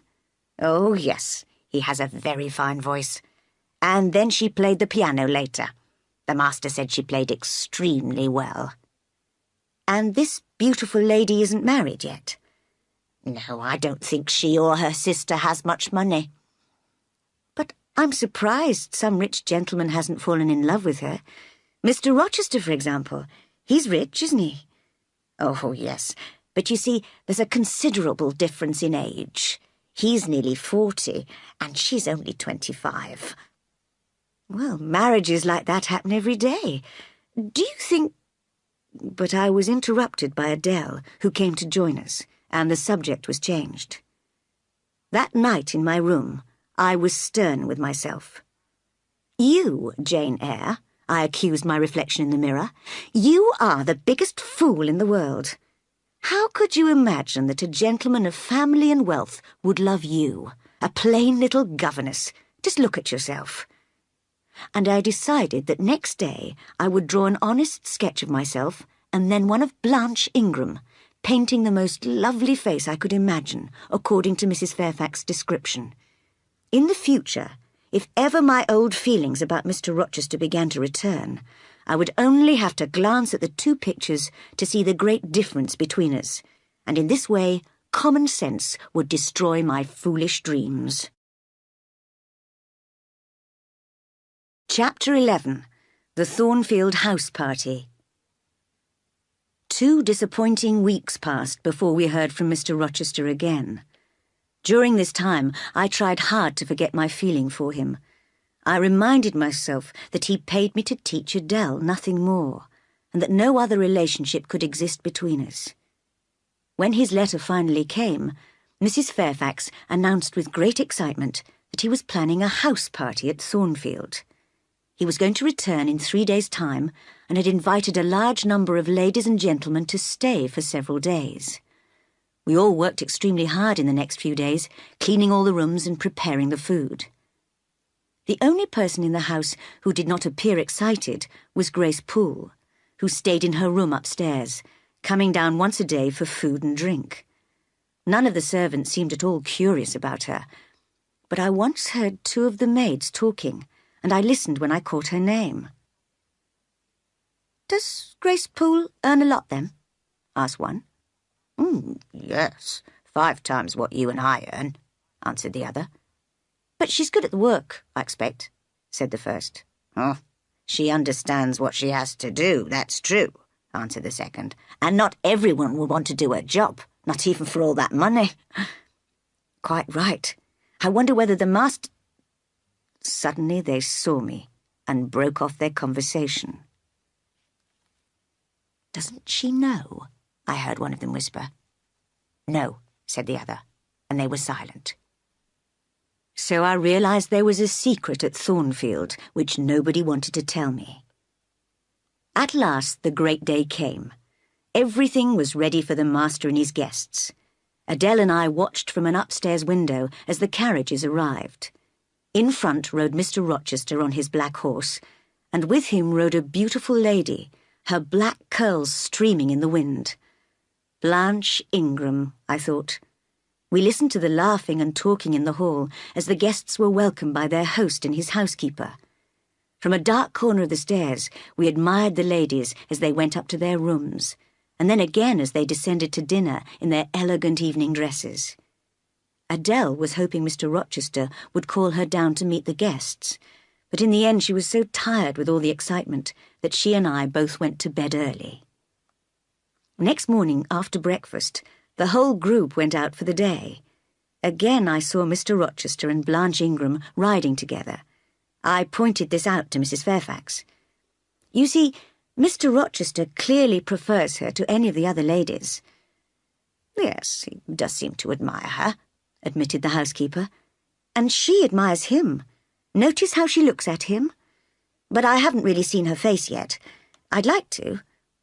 "You'll see her tonight," answered Mrs. Fairfax. "I mentioned to the master that Adele wanted to be introduced to the ladies, and he asked you to bring her down to meet them this evening." "Well, I'll go if he wants me to, but I don't like meeting strangers. I'm not used to it." "I understand how you feel," said the old lady kindly, "but the guests won't notice you much, and you can easily escape after a short time." So Adele and I, dressed in our best, were waiting as the ladies came into the sitting-room after dinner. I was most impressed by the beauty and elegance of all of them, but was especially fascinated by the Ingram family. Lady Ingram, although between 40 and 50, was still a fine woman. Her hair still looked black, by candlelight at least, and her teeth still seemed perfect. But she had fierce, proud eyes that reminded me of Aunt Reed's, and a hard, powerful voice. Her daughter Mary was rather quiet, but her other daughter Blanche was very different. As soon as the gentleman came into the room and coffee was served, she became the centre of attention. She played the piano excellently, she sang sweetly, she discussed intelligently, and all the time her flashing eyes, rich black curls, and fine figure attracted glances from every gentleman in the room. But I was looking for someone else. The last time I'd seen him, on the night of the fire, he had held my hands, told me I had saved his life, and looked at me as if he loved me. How close we had been then. But now, he entered the room without even looking at me, and took a seat with the ladies. I could not stop looking at him, rather like a thirsty man who knows the water is poisoned but cannot resist drinking. I'd never intended to love him. I had tried hard to destroy all feelings of love for him, but now that I saw him again, I could not stop myself loving him. I compared him to the other gentlemen present. They were all fine, handsome men, but they did not have his power, his character, his strength, or indeed his deep laugh or his gentle smile. I felt that he and I were the same sort of person, that there was something in my brain and heart, in my blood and bone, that connected me to him forever. And although I knew I must hide my feelings, must never allow myself to hope, I also knew that while there was breath in my body, I would always love him. Just then I heard Blanche Ingram say to him, "Mr. Rochester, you should have sent that little girl, Adele, is that her name, to school. But I see you have a governess for her. I saw a strange little person with her just now. Has she gone?" "Oh, no, there she is on the window seat. It's very foolish of you, you know. Governesses aren't worth their salary, are they, Mamma?"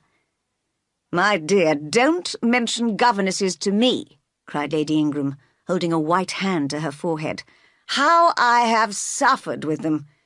One of the older ladies whispered to her, pointing in my direction. "Oh, I don't care if she hears me," said Lady Ingram. "All governesses are useless. They never teach children anything." "What fun we used to have playing tricks on them, didn't we, Mary?" laughed Blanche. "But governesses are boring. Let's change the subject." "Mr. Rochester, will you sing with me?" "With pleasure," he answered, bowing, and the group moved towards the piano. This was the moment for me to escape, but I'd only just left the sitting-room and reached the hall when Mr. Rochester appeared through another door. "Come back, you're leaving too early," he said to me. "I'm tired, sir." He looked at me for a minute. "And a little depressed? Why?" "Tell me." "Nothing. It's nothing, sir. I'm not depressed." "But I think you are. You're almost crying. But I haven't got time now to discover the reason. Well, tonight you may leave early, but I want to see you with my guests every evening. Good night, my—" He stopped, bit his lip, and turned quickly away. Those were cheerful, busy days at Thornfield. The old house had never seen so much life and activity. When it was fine, the host and his guests went riding, visited places of interest, and walked in the gardens, and when it was wet, they played games indoors. Mr. Rochester and Blanche Ingram were always together. Observing them closely, I felt very sure that he would soon marry this fine lady. But I did not feel jealous, because I knew he did not love her. She had made every effort to attract him, but he had not given her his heart. I saw her faults very clearly. She was intelligent, but had no opinions of her own. She was beautiful, but not good. She spoke of feelings, but she knew nothing of sympathy or pity. And above all, she had her mother's pride and hardness. Other eyes apart from mine saw all these faults. Mr. Rochester himself knew she was not perfect, but he was clearly preparing to marry her, perhaps because she was of good family, perhaps for some other reason. One day when Mr. Rochester was out alone on business, a stranger arrived in a carriage and introduced himself as an old friend of the master's. His name was Mason, and he had just returned from the West Indies, where Mr. Rochester had once lived.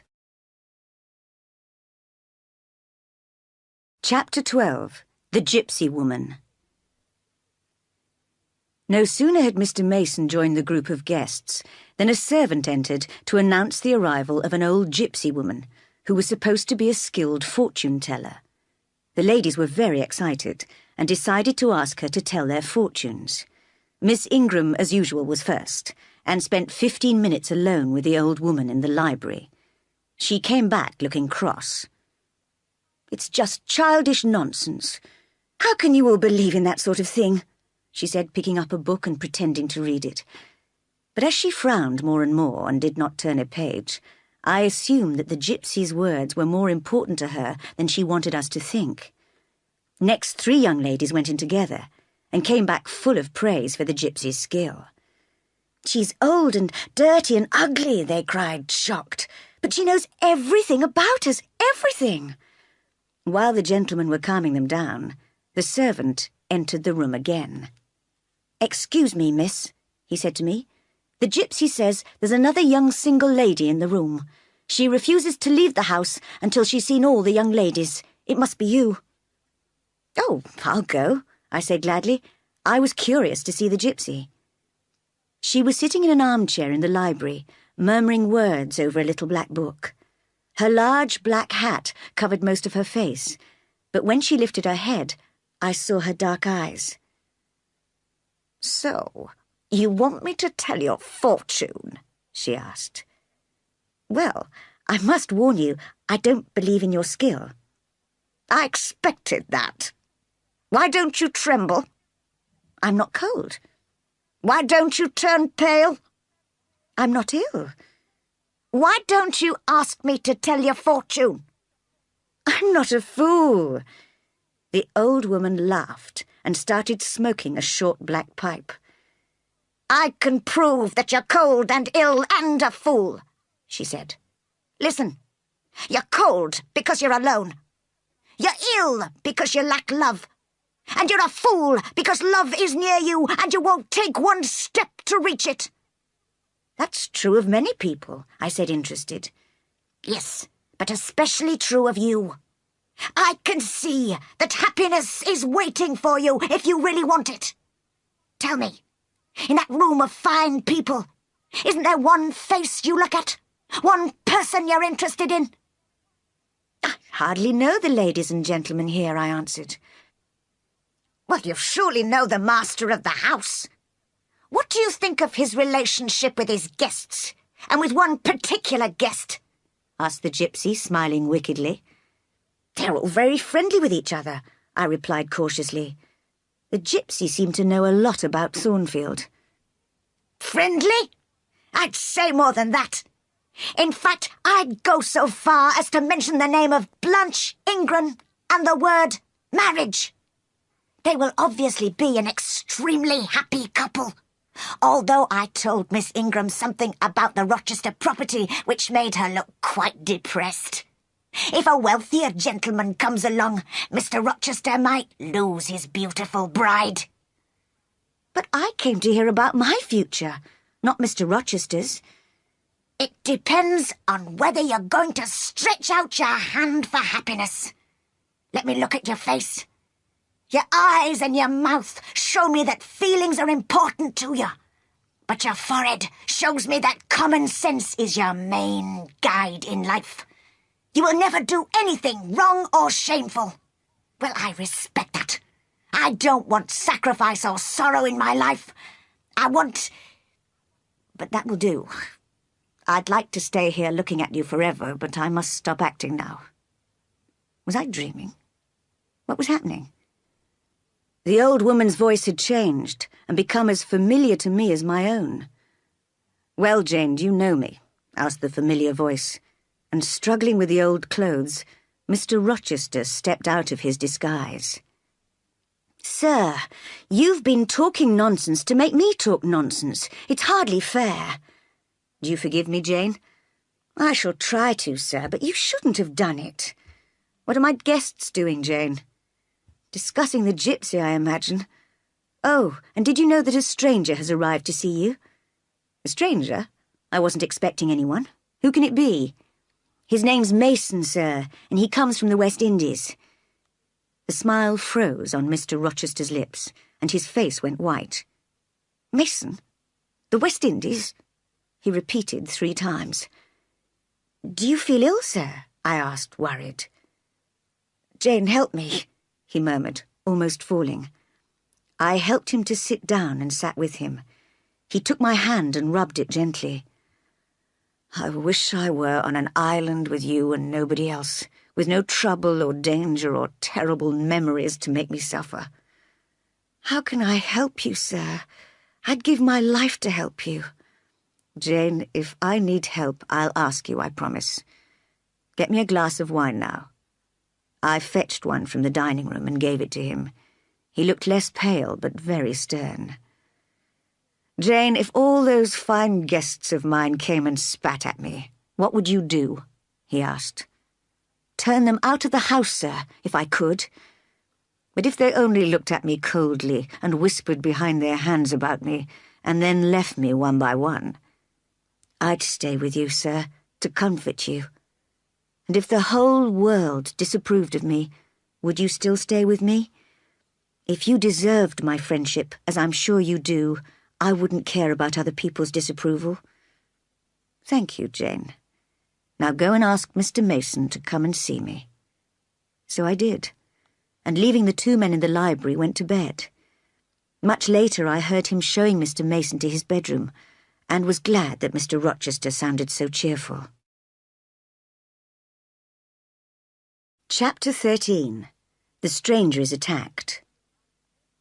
I was woken by the full moon shining in on me, as I had forgotten to draw my curtains.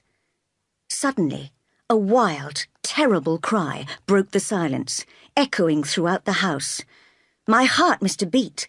What could it mean? It came from the top floor. Then I heard the sounds of a desperate struggle just above my room. Help! Help! Help! Won't anyone help me? Rochester! Rochester! For God's sake, come! Shouted a voice from upstairs. Bedroom doors were opened as the guests woke up. What's happening? Fetch a candle. Is it a fire? Are there burglars? Where's Rochester? He isn't in his room. Here I am, called the master of the house, descending with a candle from the top floor.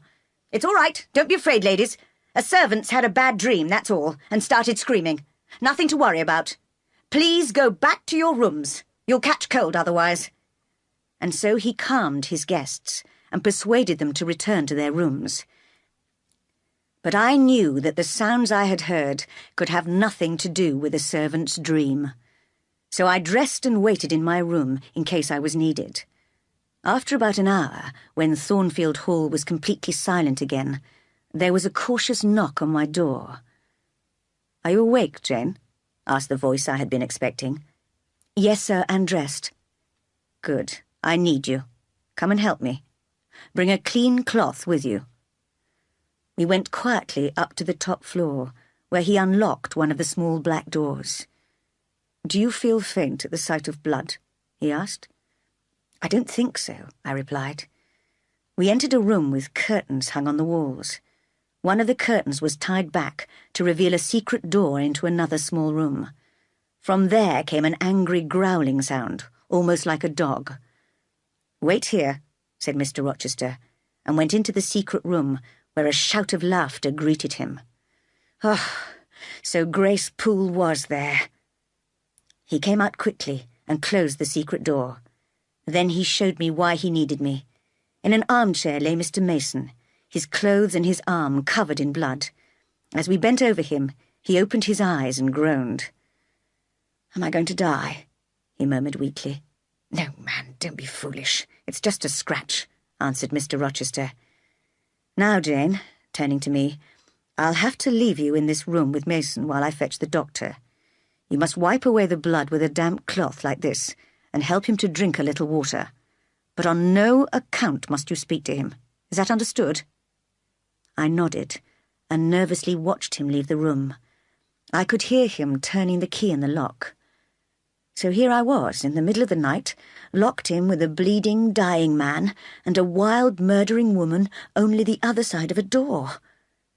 It seemed a long night, interrupted only by Mason's groans and by occasional animal-like noises from the secret room. I had plenty of time to wonder why these violent attacks happened. First the fire in Mr. Rochester's room, and now a physical attack on a stranger. And how was Mr. Mason involved? Why was he here on the top floor? I had heard his host showing him to a bedroom near mine on the second floor. And why was Mr. Rochester so frightened when Mr. Mason came to Thornfield? At last, Mr. Rochester arrived with a doctor, who cleaned and bandaged Mason's wounds. "Strange," remarked the doctor. "The skin on the shoulder has been torn by teeth, as well as a knife." "She bit me," murmured Mason, "when Rochester managed to get the knife from her." "Well, I warned you not to see her alone," said Rochester. "You should have waited till the morning. Then we could have seen her together. Don't worry, man. When you get back to the West Indies, you can forget her. Think of her as dead and buried. Now, Doctor, is Mason ready to be moved? I have a carriage waiting outside. You'll take him home with you to avoid gossip, and then in a few days he'll be fit enough to leave the country." Although it was now early morning, the house was still in total silence, and so there were no witnesses to see Mason being helped downstairs and put in the carriage. "Look after him, Doctor," said Rochester. "Goodbye, Dick. Edward, make sure she's taken care of. Make sure she's treated well." Mason could not continue, but burst into tears. "I'll do my best, Dick, as I always have done," replied Rochester, shutting the door of the carriage, which rolled away. "But I wish there was an end to it," he murmured to himself. As we were walking back through the garden to the house, he said to me, "Jane, you've had a strange night. You look pale. Were you afraid when I left you alone with Mason?" "Not of Mason, sir, but of Grace Poole in the secret room. But I'd locked her door. I would never leave you in danger." "Will she go on living here, sir?" I asked. "Oh, yes. Don't think about her." "But I'm sure your life is in danger while she's here." "Don't worry, I can take care of myself. I'm in more danger while Mason's in England. I live in constant fear of a disaster." "But Mr. Mason's weak. You have great influence with him." "Yes, he wouldn't knowingly hurt me, but by one careless word he could destroy, if not my life, at least my chance of happiness.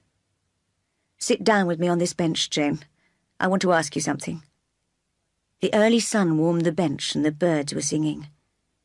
"Now, Jane, suppose a boy in a foreign country makes a mistake.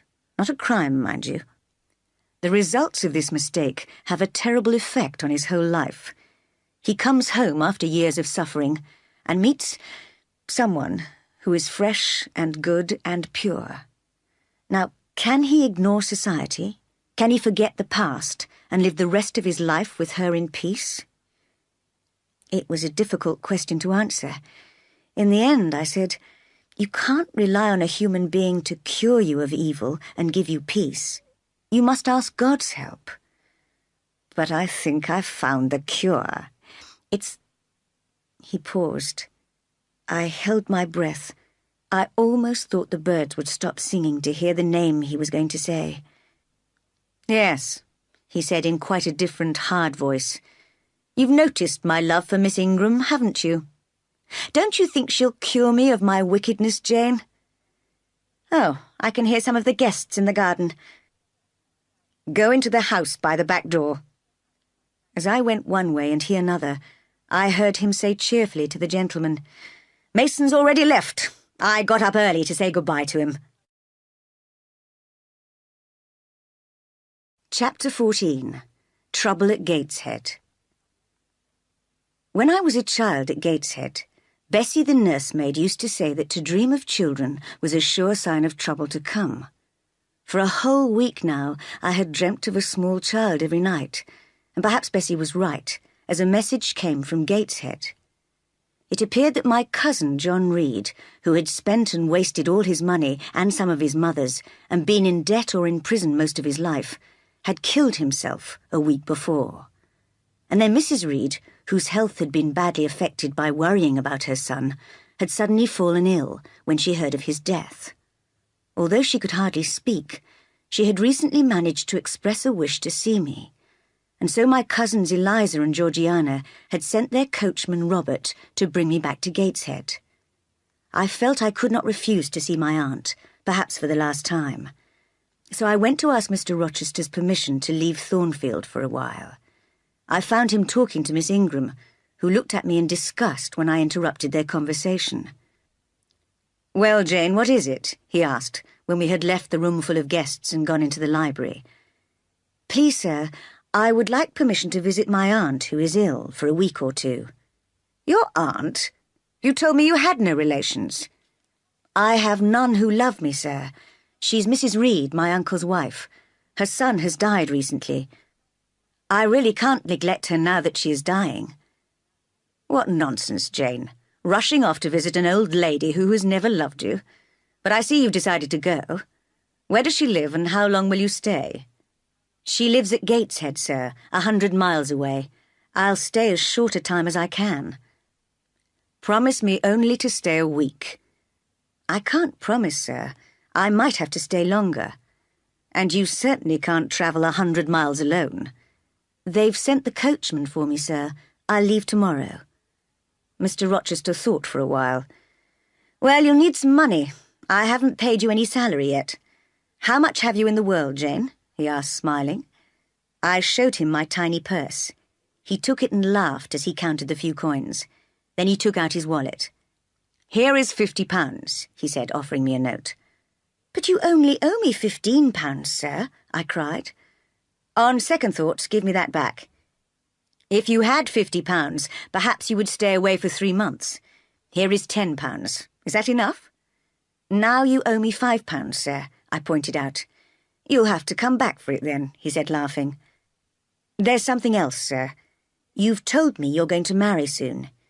In that case, Adele should go to boarding school." To get her out of my lovely bride's way? A very sensible suggestion.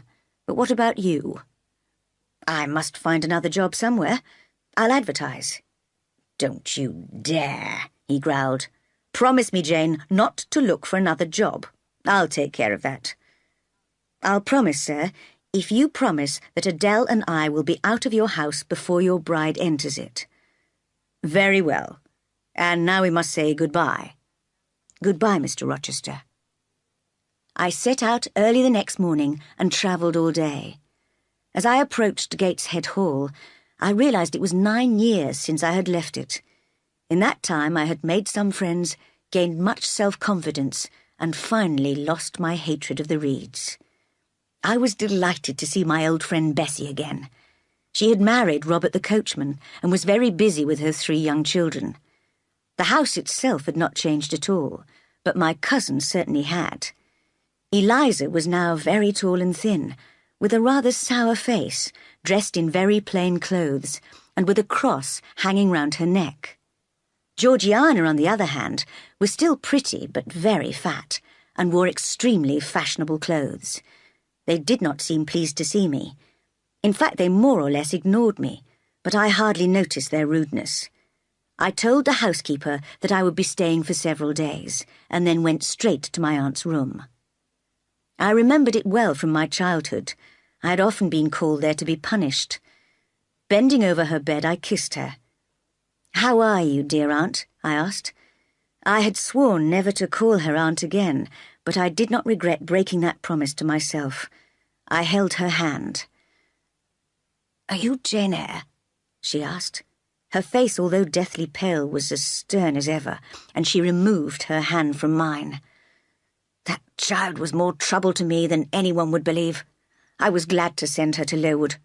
And John, poor John, he needs so much money. Where can I get more money from? What will happen?" She seemed very confused and excited, so I left her to sleep. Her illness got worse in the next few days. I spent some time every day looking after her, and the rest of the time with my cousins, listening to their plans for the future. Eliza was planning to join a religious community after her mother's death, but Georgiana was hoping to stay in London with relations, to see the new fashions and go to all the parties. It was quite clear they had no real feeling for their mother and were almost looking forward to her death. One dark, stormy night, I visited the dying woman. She lay there asleep in her room, neglected by her daughters and servants. As I looked out of the window into the black emptiness, I wondered about the great mystery of death and thought of Helen Burns, who was so sure her spirit would go to heaven. Would my aunt's spirit go there too? "Who are you?" I heard the sick woman murmuring. "I wanted to see Jane Eyre. I must tell her something." "I am Jane Eyre, Aunt," I told her gently. "I know I'm very ill," she said weakly. "Before I die, I must confess what I've done wrong. First, I broke my promise to my husband about you. And second—" She broke off. "After all, perhaps I don't need to tell her," she said to herself. And then, "No, it's no good. I know I'm dying. I must tell her, and quickly. Jane Eyre, take the letter from the top drawer of my desk and read it." I did so. It said, "Madeira. Dear Mrs. Reed, please inform me of the address of my niece, Jane Eyre. As I am unmarried with no children and fairly wealthy, I would like her to come to Madeira to live with me and to inherit all my property when I die. John Eyre." "Why did I never hear of this?" I asked, amazed.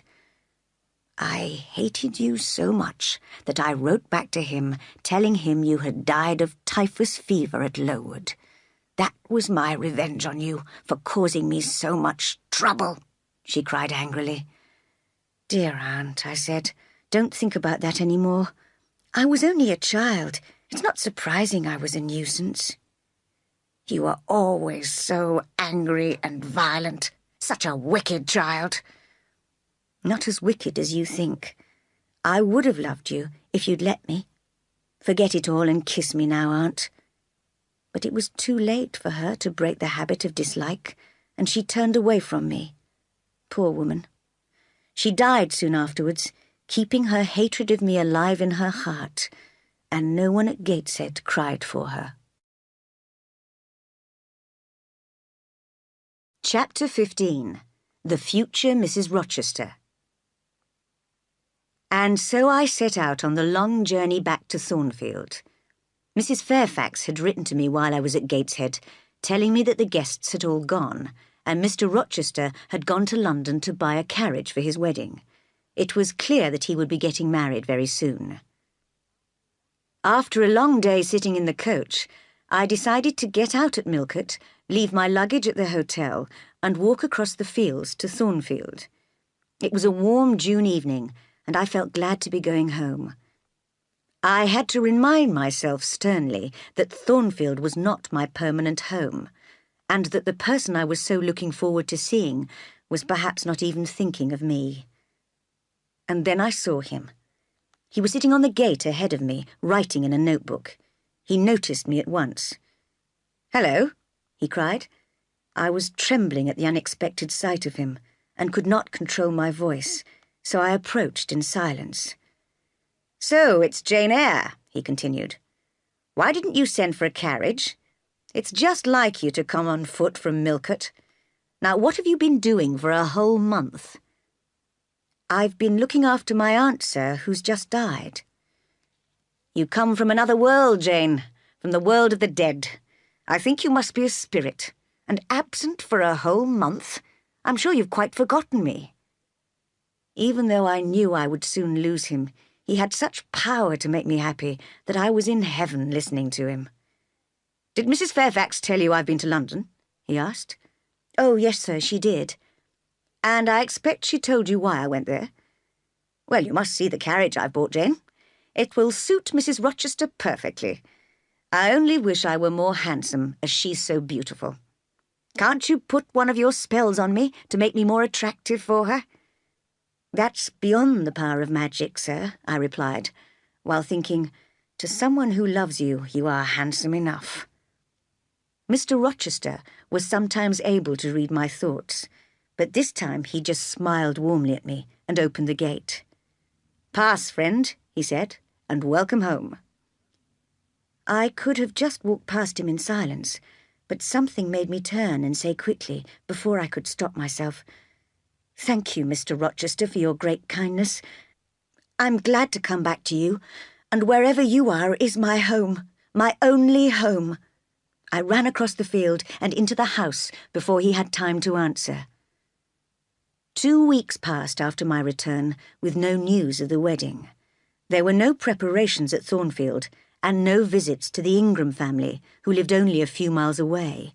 I almost began to hope. It was the middle of summer, and every day the sun shone on the green fields, the white, baked roads, and the cool, dark woods. One evening, after Adele had gone to sleep, I went into the garden. I discovered a quiet place where I thought nobody would find me, but then I noticed Mr. Rochester had come into the garden too. Hoping to escape back to the house, I crept quietly behind him while he was bending over to admire an insect, but— "Jane," he said suddenly, "come and look at this beautiful insect." "Oh, now he's flown away. No, don't go back to the house, Jane, on such a lovely night. Come and walk with me." I could not find a reason for leaving him, so I accompanied him in silence. "Jane," he began, "you like Thornfield, don't you? And you even like little Adele and old Mrs. Fairfax, don't you?" "I do, sir. I really don't want to leave them." "What a pity," he sighed. "That's what happens in life. No sooner have you got used to a place than you have to move on." "Do I have to move on, sir? Leave Thornfield?" "I'm afraid you must, Jane." "Then you are going to be married, sir?" "Exactly, Jane. And as you have pointed out, when I take the lovely Miss Ingram as my bride, you and Adele must leave the house, so I'm looking for a new job for you." "I'm sorry to cause you trouble," I said miserably. "No trouble at all. In fact, I've already heard of a very good job which would be just right for you, teaching the 5 daughters of an Irish family. You'll like Ireland, I think. They're such friendly people," he said cheerfully. "It's such a long way away, sir." I was fighting to keep my tears back. There was an icy coldness in my heart. "Away from what, Jane?" "From England and from Thornfield and— well, from you, sir." I could not stop myself and burst into tears immediately. "It certainly is very far away," he said calmly. "Let's sit on this bench, Jane, like old friends saying goodbye. You know, I sometimes feel as if you and I were connected by a string tying our 2 hearts together. And if you went to Ireland, I think that string might break and I might bleed to death." I wish I'd never been born," I cried. "I wish I'd never come to Thornfield." No longer able to control my feelings, I poured out what was in my heart. "I can't bear to leave, because here I've been treated kindly, and because I've met you, Mr. Rochester, and I can't bear never to see you again. Now I have to leave. I feel as if I'm dying." "Why do you have to leave?" he asked innocently. "Why?" I repeated, amazed. "Because you're marrying Miss Ingram. She's your bride." "My bride? I have no bride," he answered. "But I will have one, and you must stay." "I can't stay," I cried furiously. "Do you think I can watch another woman become your bride? Do you think I'm a machine without feelings? Do you think, because I'm small and poor and plain, that I have no soul and no heart? Well, you're wrong. I have as much soul and heart as you. It is my spirit that speaks to your spirit. We are equal in the sight of God." "We are," repeated Mr. Rochester, taking me in his arms and kissing me. "Don't struggle, Jane, like a wild, restless bird." "Let me go, Mr. Rochester. I am no bird, but a free human being." And I managed to break away. "Yes, Jane, you are free to decide. I ask you to walk through life with me, to be my constant companion." "You're laughing at me. You've already chosen your companion for life." I was crying quietly, while Mr. Rochester looked gently and seriously at me. "Jane," he said, "I ask you to be my wife. You are my equal, Jane. Will you marry me? Don't you believe me?" "Not at all," I answered. "I'll convince you. Listen, I don't love Miss Ingram and she doesn't love me. She only liked me for my wealth. And when I, disguised as the gypsy woman, told her that I had only a little money, she and her mother lost interest in me. You strange, magical spirit, I love you. You small and poor and plain. I ask you to marry me." "You want to marry me?" I cried, almost beginning to believe him. "But I have no friends, no money, no family." "I don't care, Jane. Say yes quickly. It's cruel to make me suffer like this. Give me my name. Say, 'Edward, I'll marry you,'" he cried, his face very pale in the moonlight. "Are you serious? Do you really love me? Do you honestly want me to be your wife?" I asked. "I swear it." "Then, Edward, I will marry you. My little wife." He held me in his arms for a long time, kissing me gently. Once he murmured, "No family. That's good. No family to interfere." And then, "I don't care what people think." And again, "Are you happy, Jane?" I thought of nothing except the great happiness of being with him forever. But while we were talking, the weather had changed. A strong wind was now blowing, and there was a loud crack of thunder. Suddenly rain poured down, and although we hurried back to the house, we were quite wet when we arrived in the hall. We did not notice Mrs. Fairfax standing in the shadows. "Good night, my darling," he said, kissing me repeatedly. As I ran upstairs, I caught sight of the old lady's shocked face. Tomorrow I'll explain to her, I thought. Just then I was too happy to think about anything except our bright future. Outside, the storm continued furiously all night, and in the morning we discovered that the great tree at the bottom of the garden, which had stood for hundreds of years, had been hit by lightning and torn in half.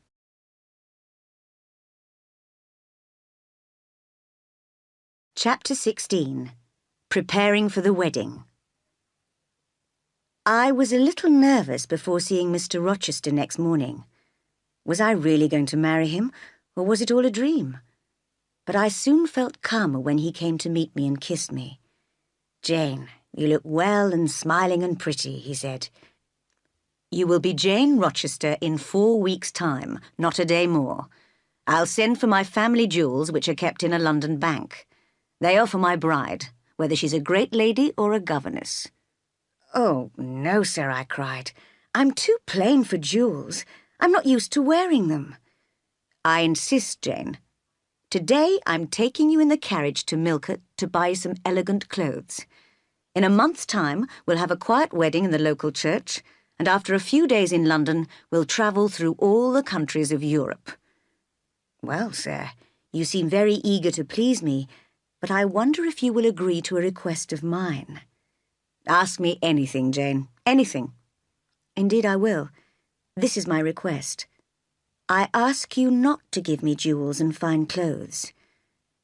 "If that's really your wish, I agree. But can't you think of anything I can give you?" "Well, I'd like you to give me the answer to a question." He looked worried and turned away from me. "Curiosity is dangerous," he said. "I may not be able to agree to this particular request. But what is it?" "How stern you look. I suppose that's how you will look when we're married. This is what I want to know. Why did you take such trouble to make me believe you wished to marry Miss Ingram?" He stopped frowning at once and smiled down at me. "Is that all? What a relief. All right. I shall have to confess, although you may be angry with me, Jane, as angry as you were last night when you told me we were equal. Well, I pretended to love Miss Ingram, to make you madly jealous. I wanted you to be as much in love with me as I was with you. And I suppose you didn't care at all about poor Miss Ingram's feelings. She only has one feeling, pride. Were you jealous, Jane? Never mind, Mr. Rochester. One more request. please explain everything to Mrs. Fairfax? She looked so shocked last night." When I visited the old housekeeper later that day, I found she was amazed by the news that I was going to marry the master. "Never have thought it," she kept repeating. "Mr. Rochester so proud and such a gentleman, to marry his governess." She examined me closely, as if to discover the reason for this strange event, and shook her head, still puzzled. "He's 20 years older than you. He could be your father." "No, indeed, Mrs. Fairfax," I replied crossly. "He looks much younger than that." "Is he really going to marry you for love?" she asked. I was so hurt by her amazement that tears came to my eyes. "Why?" I asked. "Do you think he couldn't possibly love me?" No, Miss Eyre, but you must realise that this is a very unusual situation. You must be careful of your reputation. I advise you to keep him at a distance until you are married." Although I was upset by the old lady's words, I followed her advice, and in the weeks before the wedding, I went on teaching Adele as usual. Only in the evenings did I spend some time with Mr. Rochester, and I was careful not to allow him to hold me in his arms or kiss me. Sometimes he was angry with me and called me a hard little thing or a cruel spirit, but I preferred that to being called my darling. I saw that Mrs. Fairfax approved of my correct behaviour, and I knew that he respected me for it. But it was not easy for me. I would rather have shown him my love. My future husband was becoming my whole world, and more than that, my hope of heaven. At last, the night before the wedding arrived. My clothes were packed and I was ready. But I was anxious to see Mr. Rochester, who had been away on business, so I ran out of the quiet house to meet him on the road. A wild, stormy wind was blowing, and in the garden I passed the wreck of the great tree. Then suddenly I saw him riding towards me. "You see," he shouted, "you can't do without me. Jump up onto my horse." Together we rode back to Thornfield. While he ate dinner, I sat quietly beside him. He looked closely at me. "You look sad, Jane," he said. "Is anything wrong? Are you nervous about your new life?" "No," I replied firmly. "I'm not worried about that, because I love you. But last night I had a strange dream, a terrible dream. It was dark and windy outside, and before I went to sleep, I could hear a dog growling in the distance. In my dream, I was carrying a small child in my arms down a long road. I was trying to catch up with you, but I couldn't." "And you still worry about a foolish dream when I'm close to you? But say you love me again, Jane." "I do love you, Edward, but I haven't finished my story." "Is there more? Well, go on." "I dreamed that Thornfield was totally destroyed, just a heap of stones. I was still carrying the child, but now I could see you riding away into the distance. I knew you would never come back. Then I woke up." "That's all then, Jane?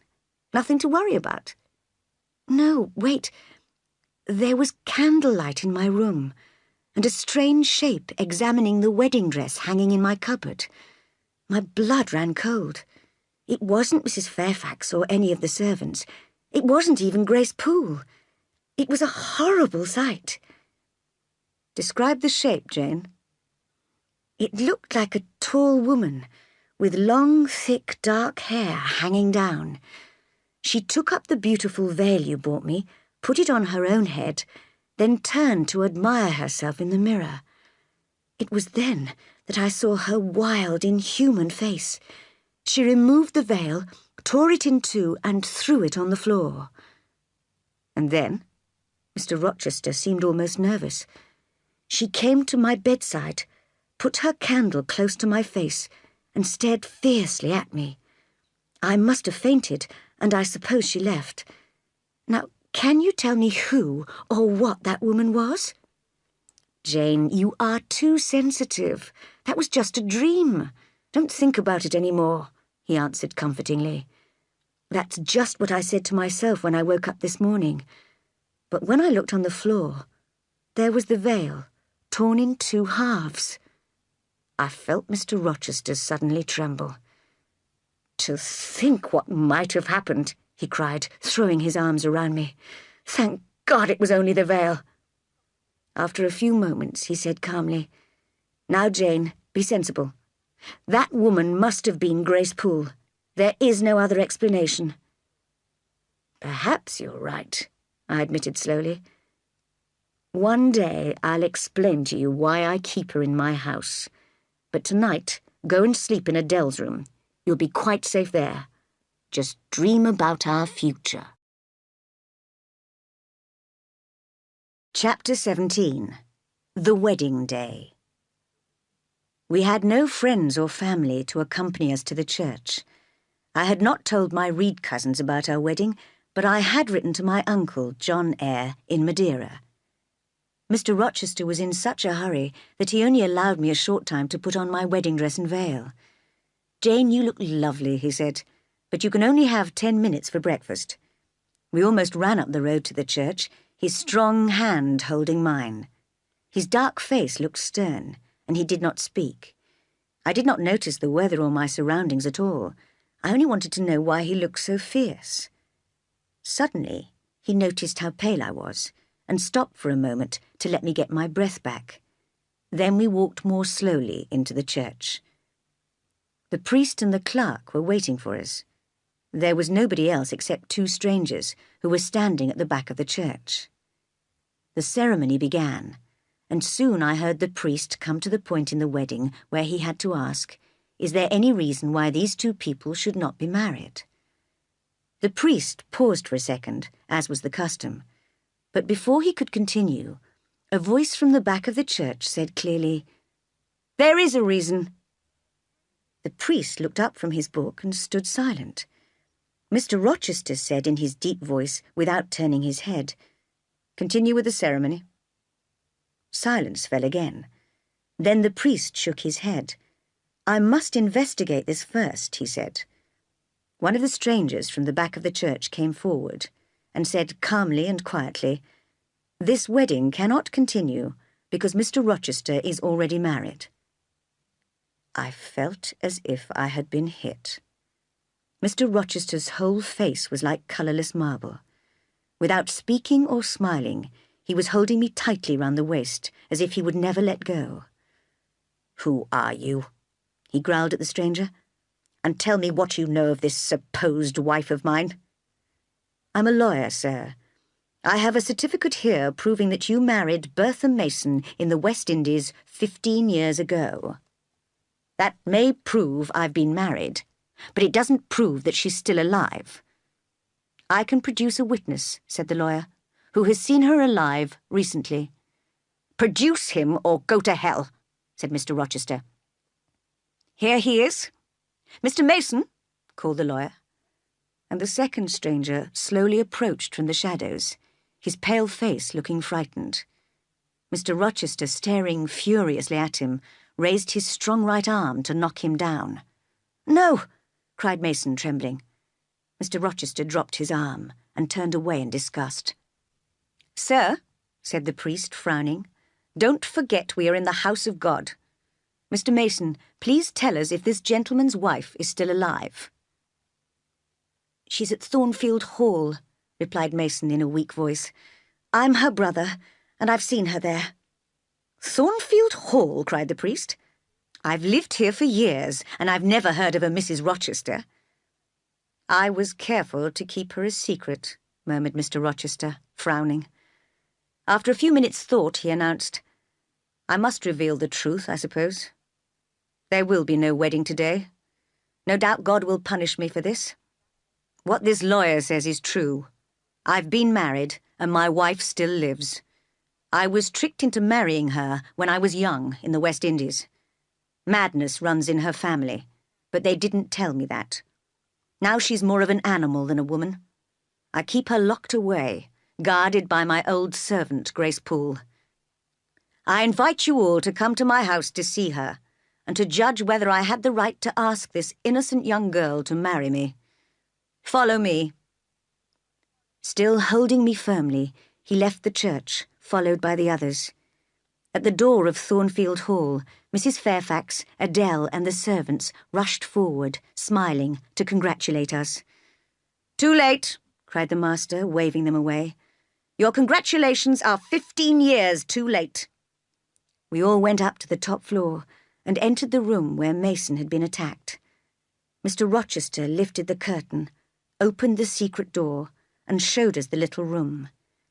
Grace Poole was making soup over a fire, and behind her a shape crawled on the floor. It was hard to say whether it was animal or human. It growled like a wild animal, but it wore clothes and had long, thick, dark hair. "How are you, Mrs. Poole?" asked the master.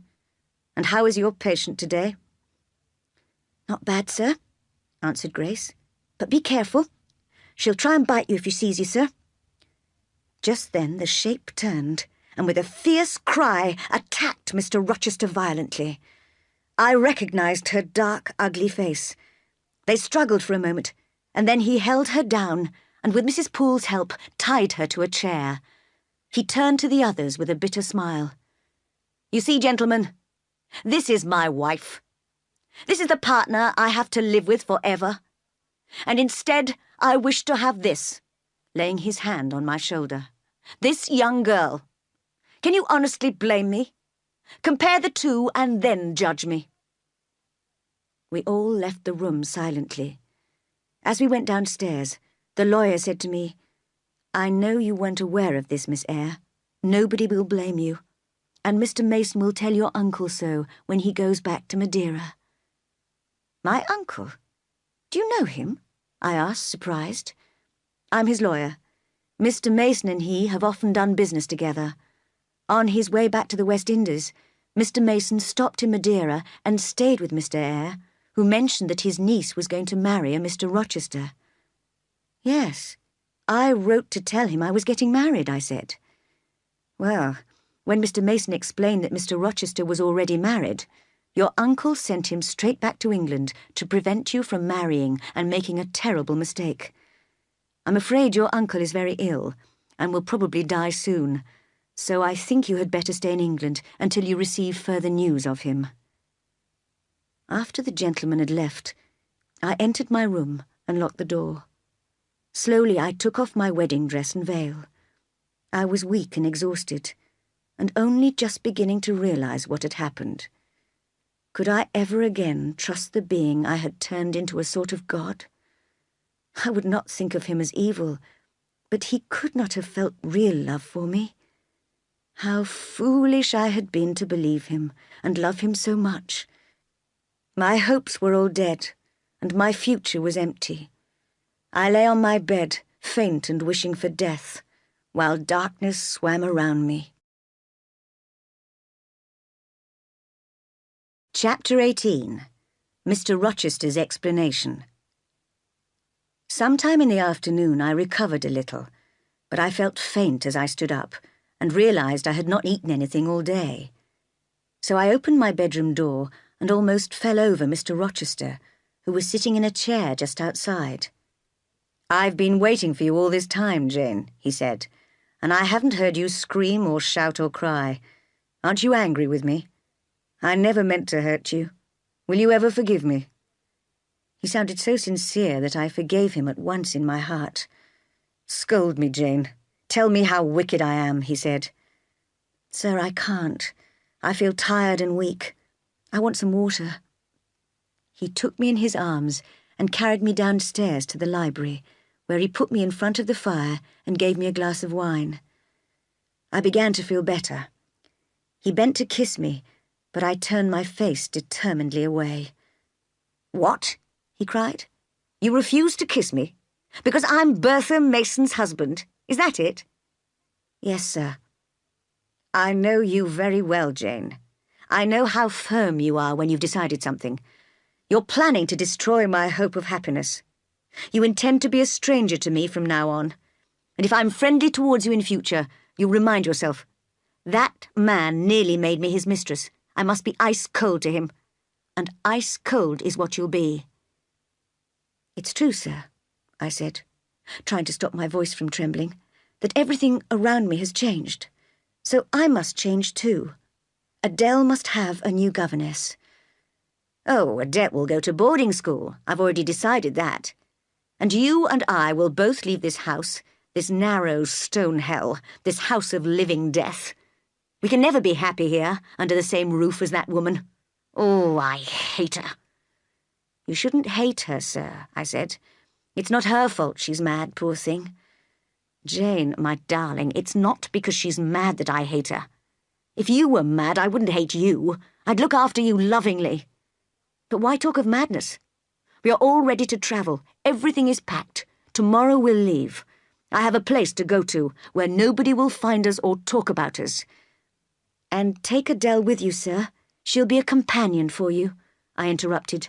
I knew I had to tell him soon. Adele?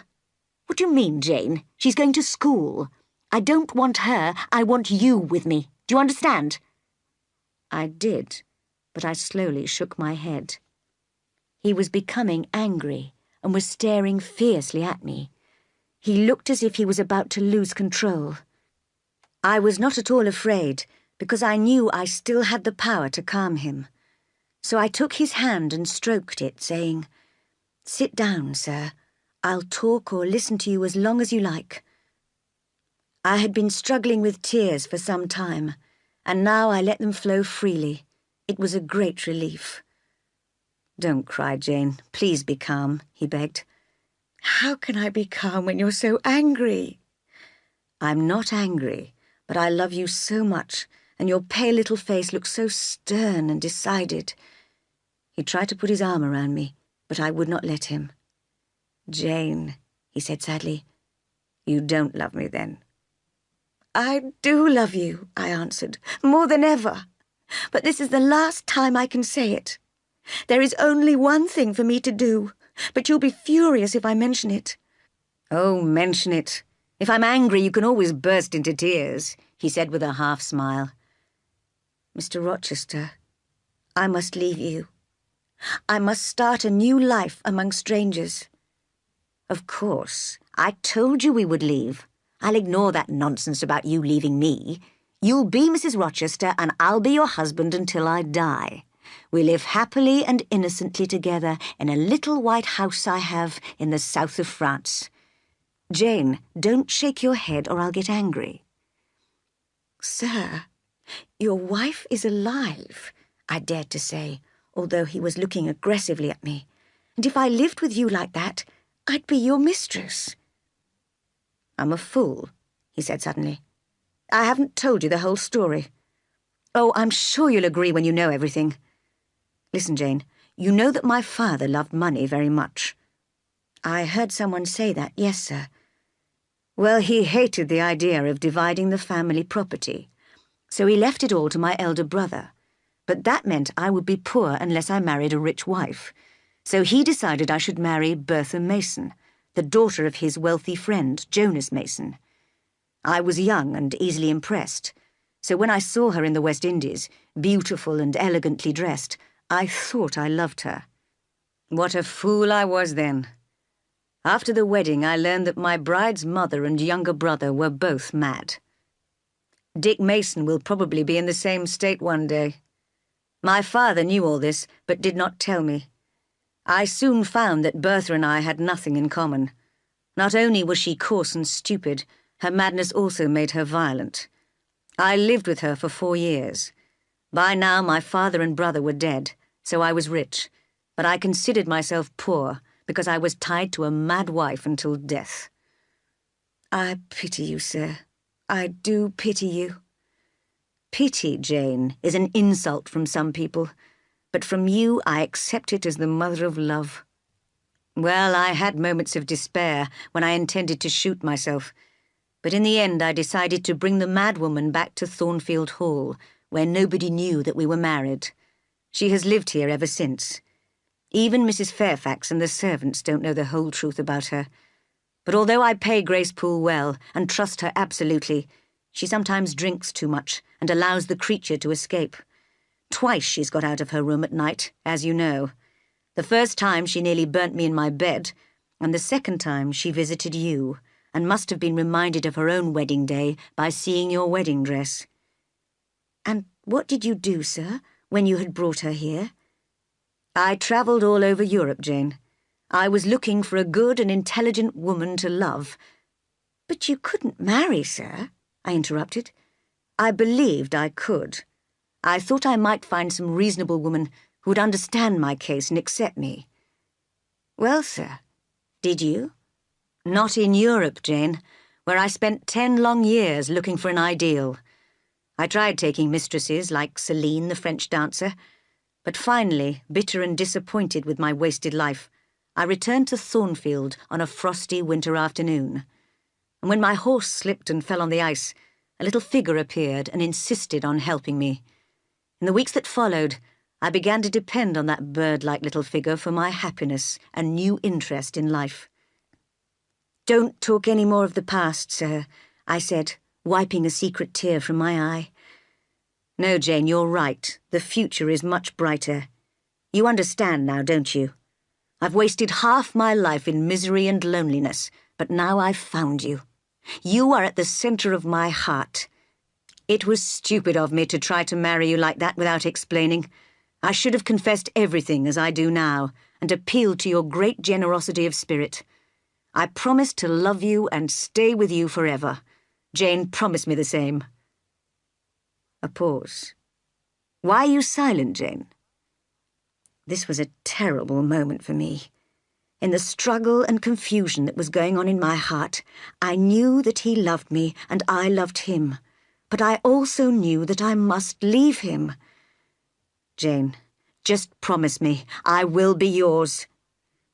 Mr. Rochester, I will not be yours.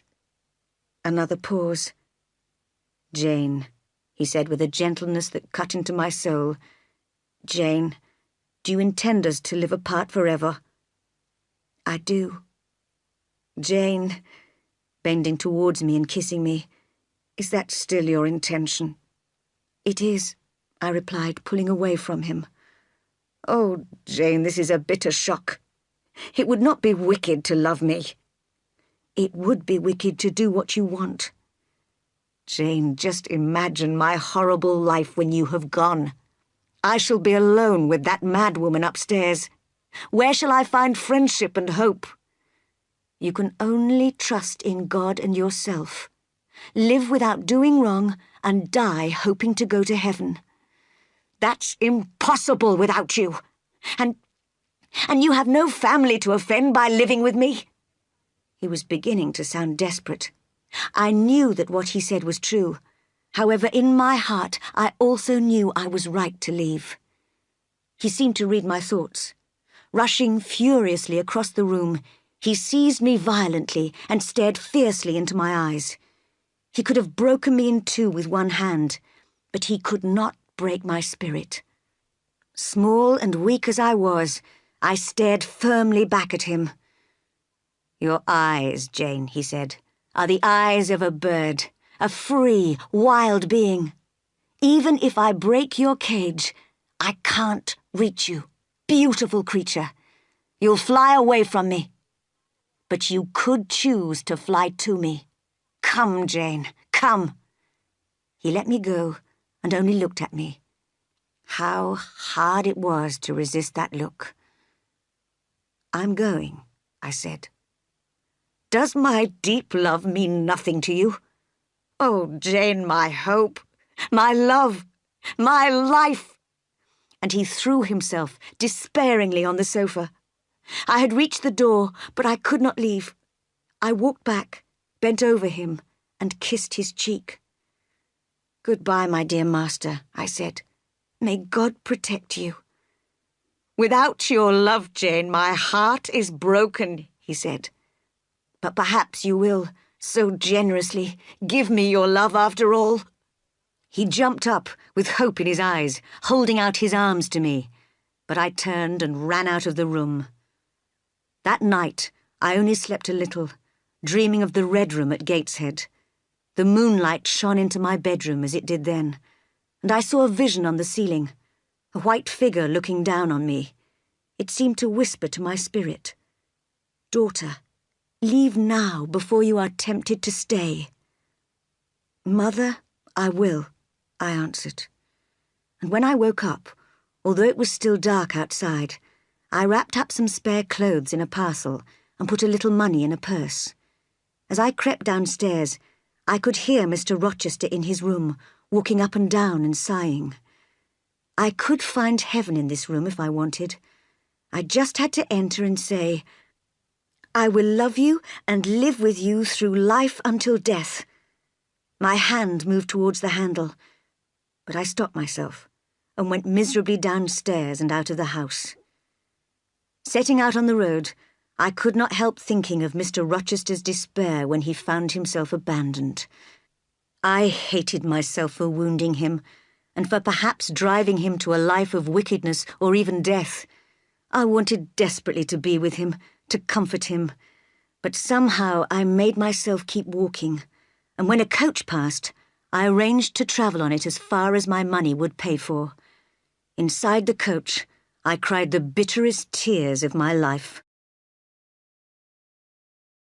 Part 4. A Woman at Moor House. Chapter 19. Finding Shelter. I was put down at Whitcross, a crossroads on the moor, after travelling for 2 days in the coach. As it rolled away, I realised I had left my parcel inside and given the coachman all the coins in my purse. I was alone on the open moor, with no money or possessions. Lonely white roads stretched across the great wide moors as far as the hills. I was glad to see there were no towns here, because I did not want people to question me or pity me. So I walked across the moor until I found a dry place to sleep, in the shelter of a small hill. Luckily, it was a warm night with no rain.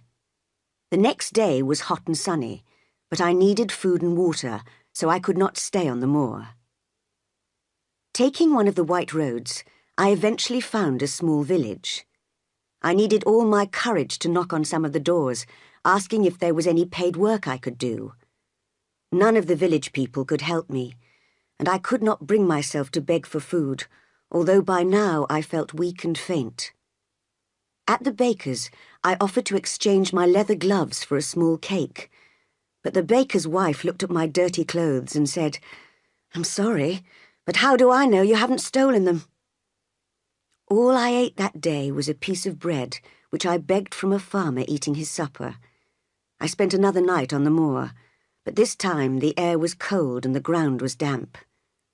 Next day, I walked from house to house again, looking in vain for work. I was now very weak from lack of food, and I began to wonder why I should struggle to stay alive when I did not want to live. It was getting dark again, and I was alone on the moor. In the distance, I could see a faint light, and I decided to try to reach it. The wind and rain beat down on me, and I fell down several times, but finally I arrived at a long, low house, standing rather isolated in the middle of the moor. Hiding near the door, I could just see into the kitchen through a small, uncurtained window. There was an elderly woman, who might be the housekeeper, mending clothes, and 2 young ladies who seemed to be learning a language with dictionaries. The kitchen looked so clean and bright, and the ladies so kind and sensible, that I dared to knock at the door. The elderly woman opened it, but she must have thought I was a thief or a beggar, because she refused to let me speak to the young ladies. The door closed firmly, shutting me out from the warmth inside. I dropped onto the wet doorstep, worn out and hopeless, prepared to die. There, the young lady's brother found me when he returned home a few minutes later, and he insisted, much against the housekeeper's wishes, on bringing me into the house. They gave me bread and milk and asked my name. "Jane Elliot," I replied.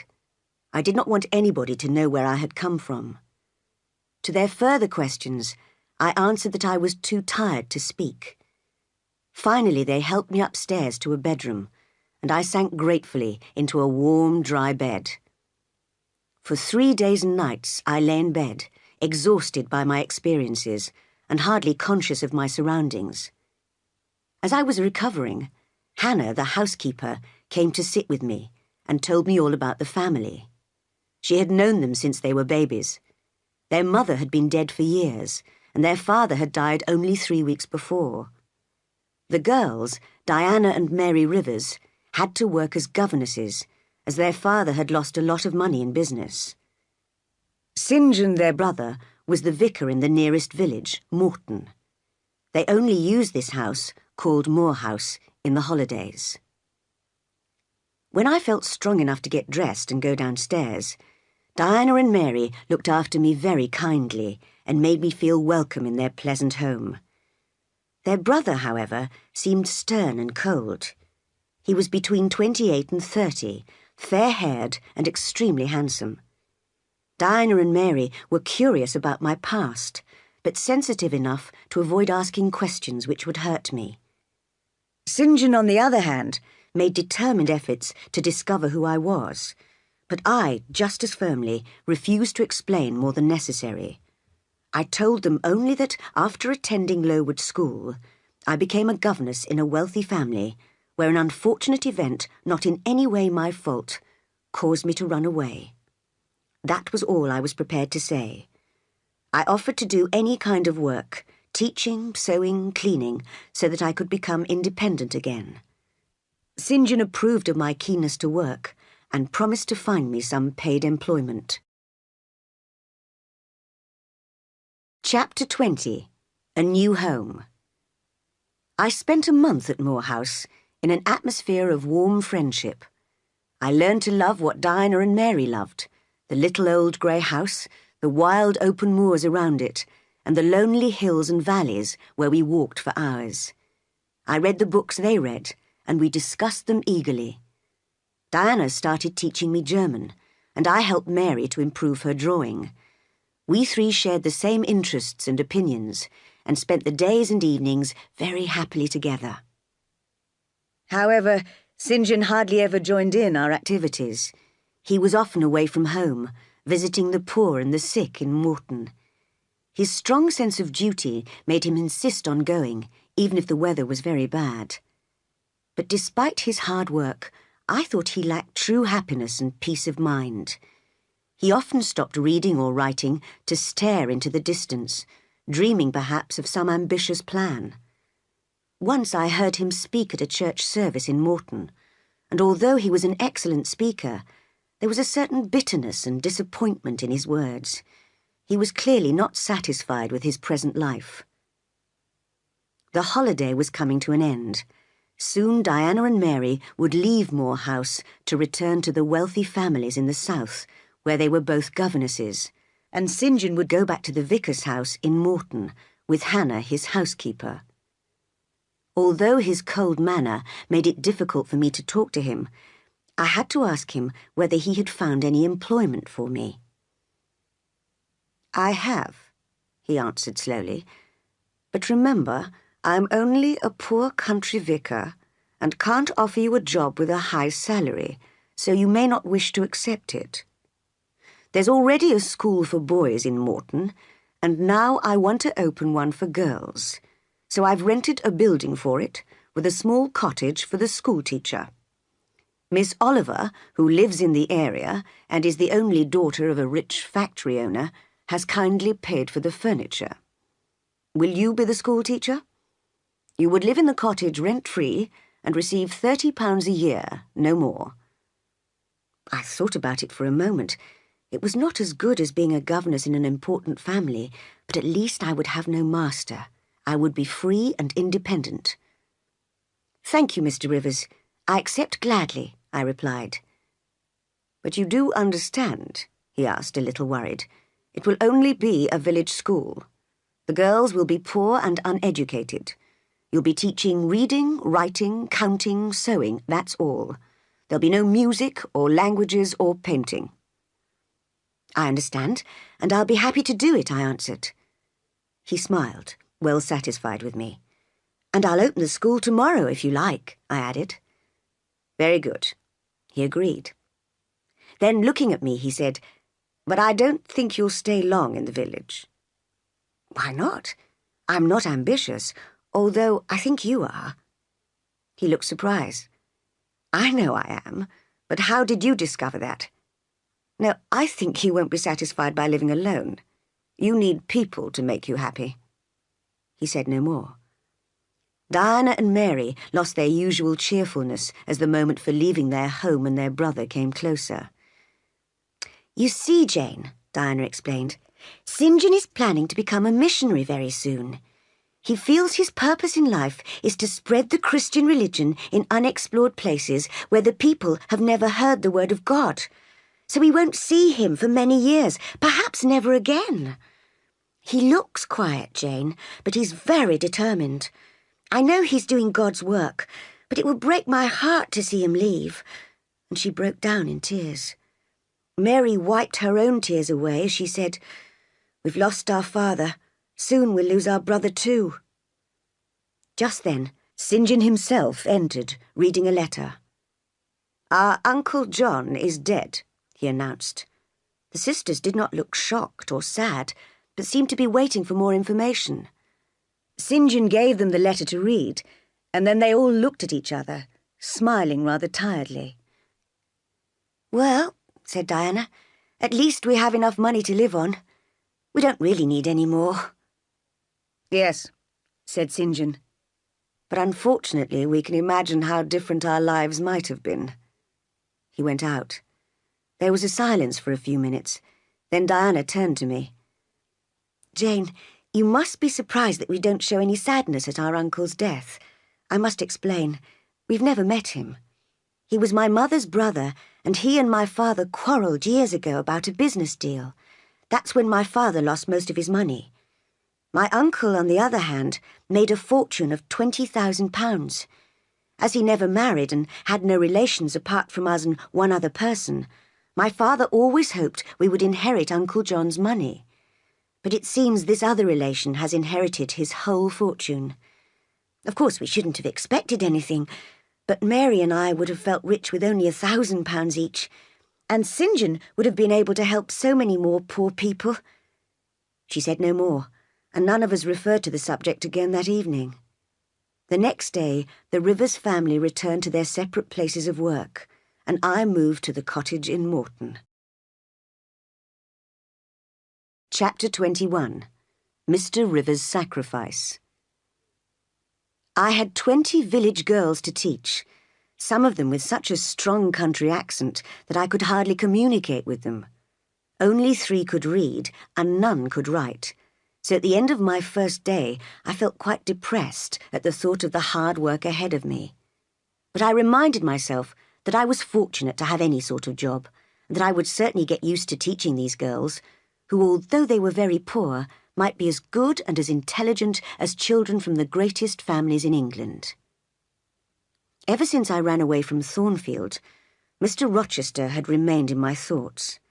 And now, as I stood at my cottage door that first evening, looking at the quiet fields, I allowed myself to imagine again the life I could have had with him in his little white house in the south of France.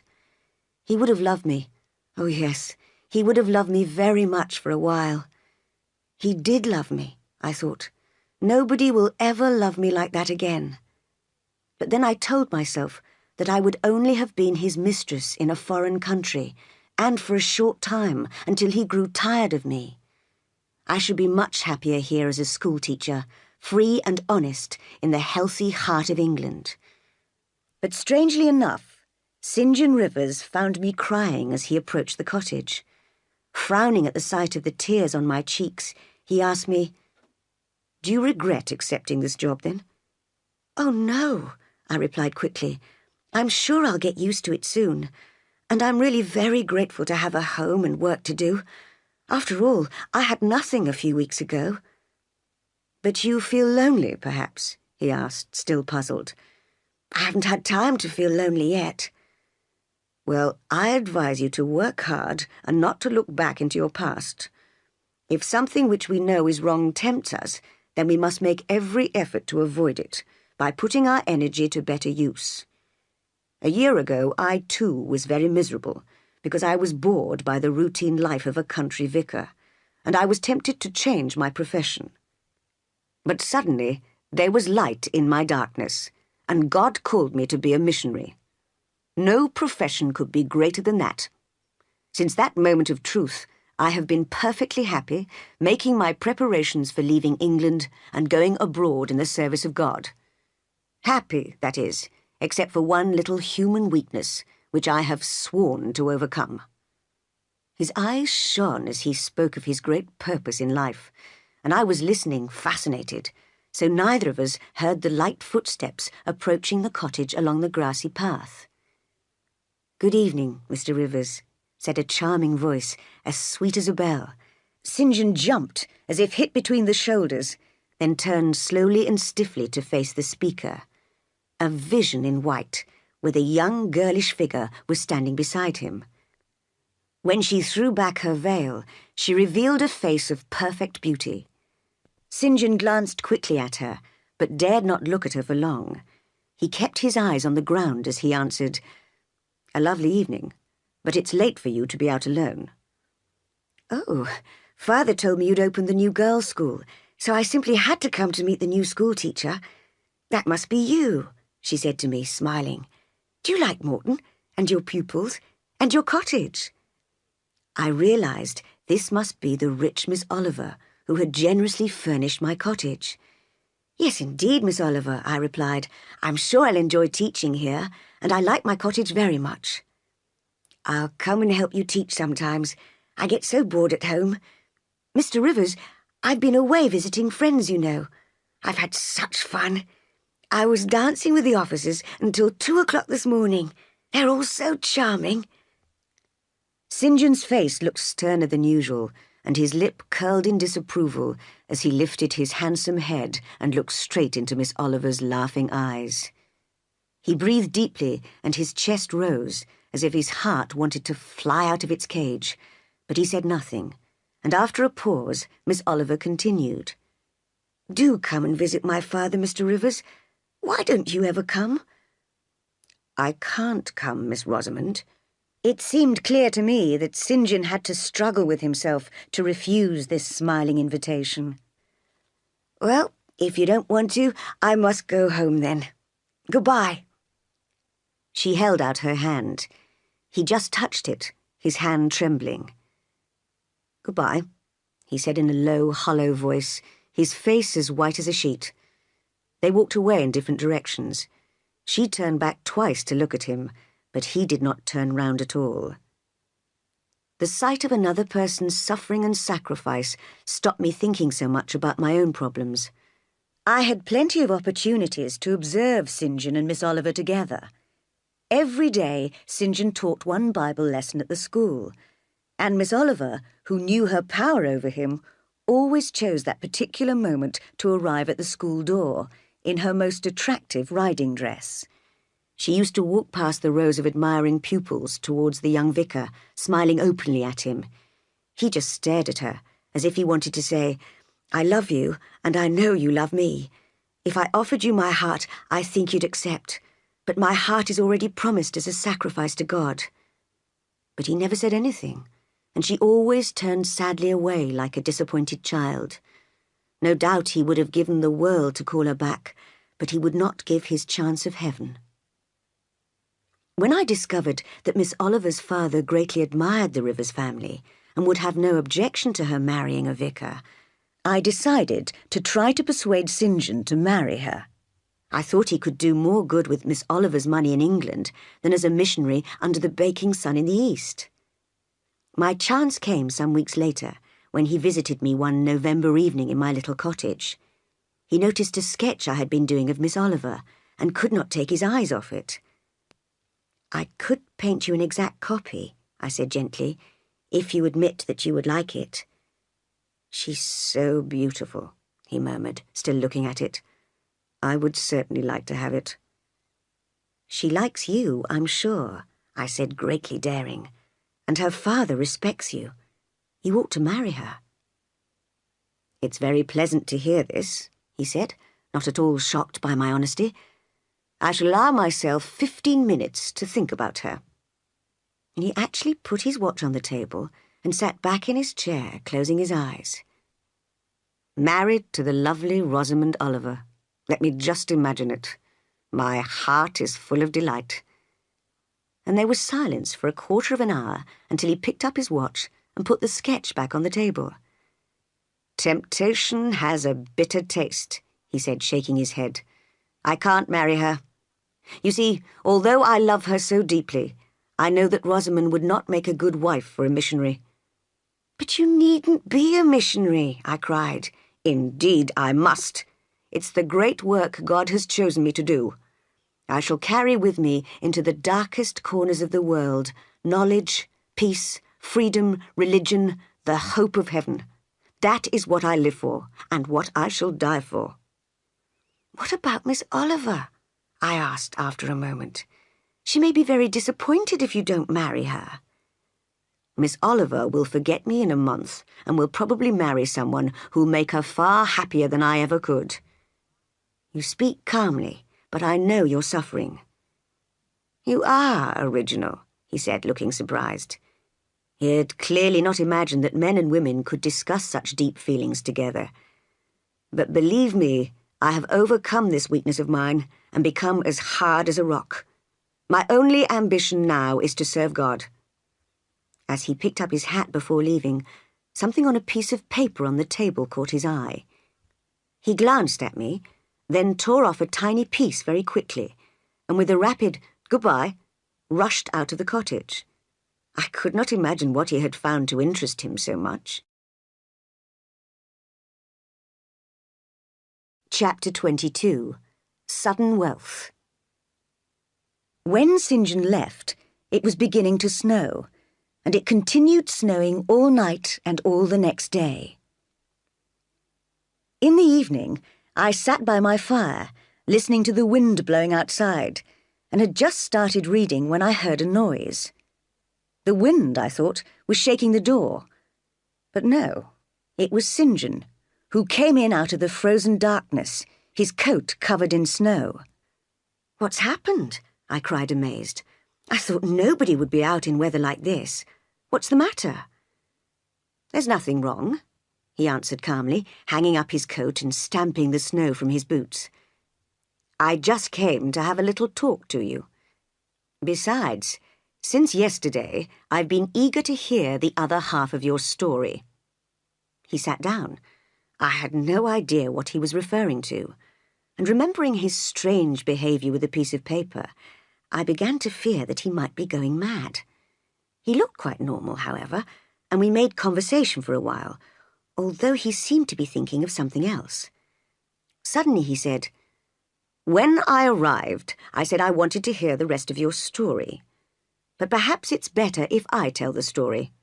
I'm afraid you've heard it before, but listen anyway. 20 years ago, a poor vicar fell in love with a rich man's daughter.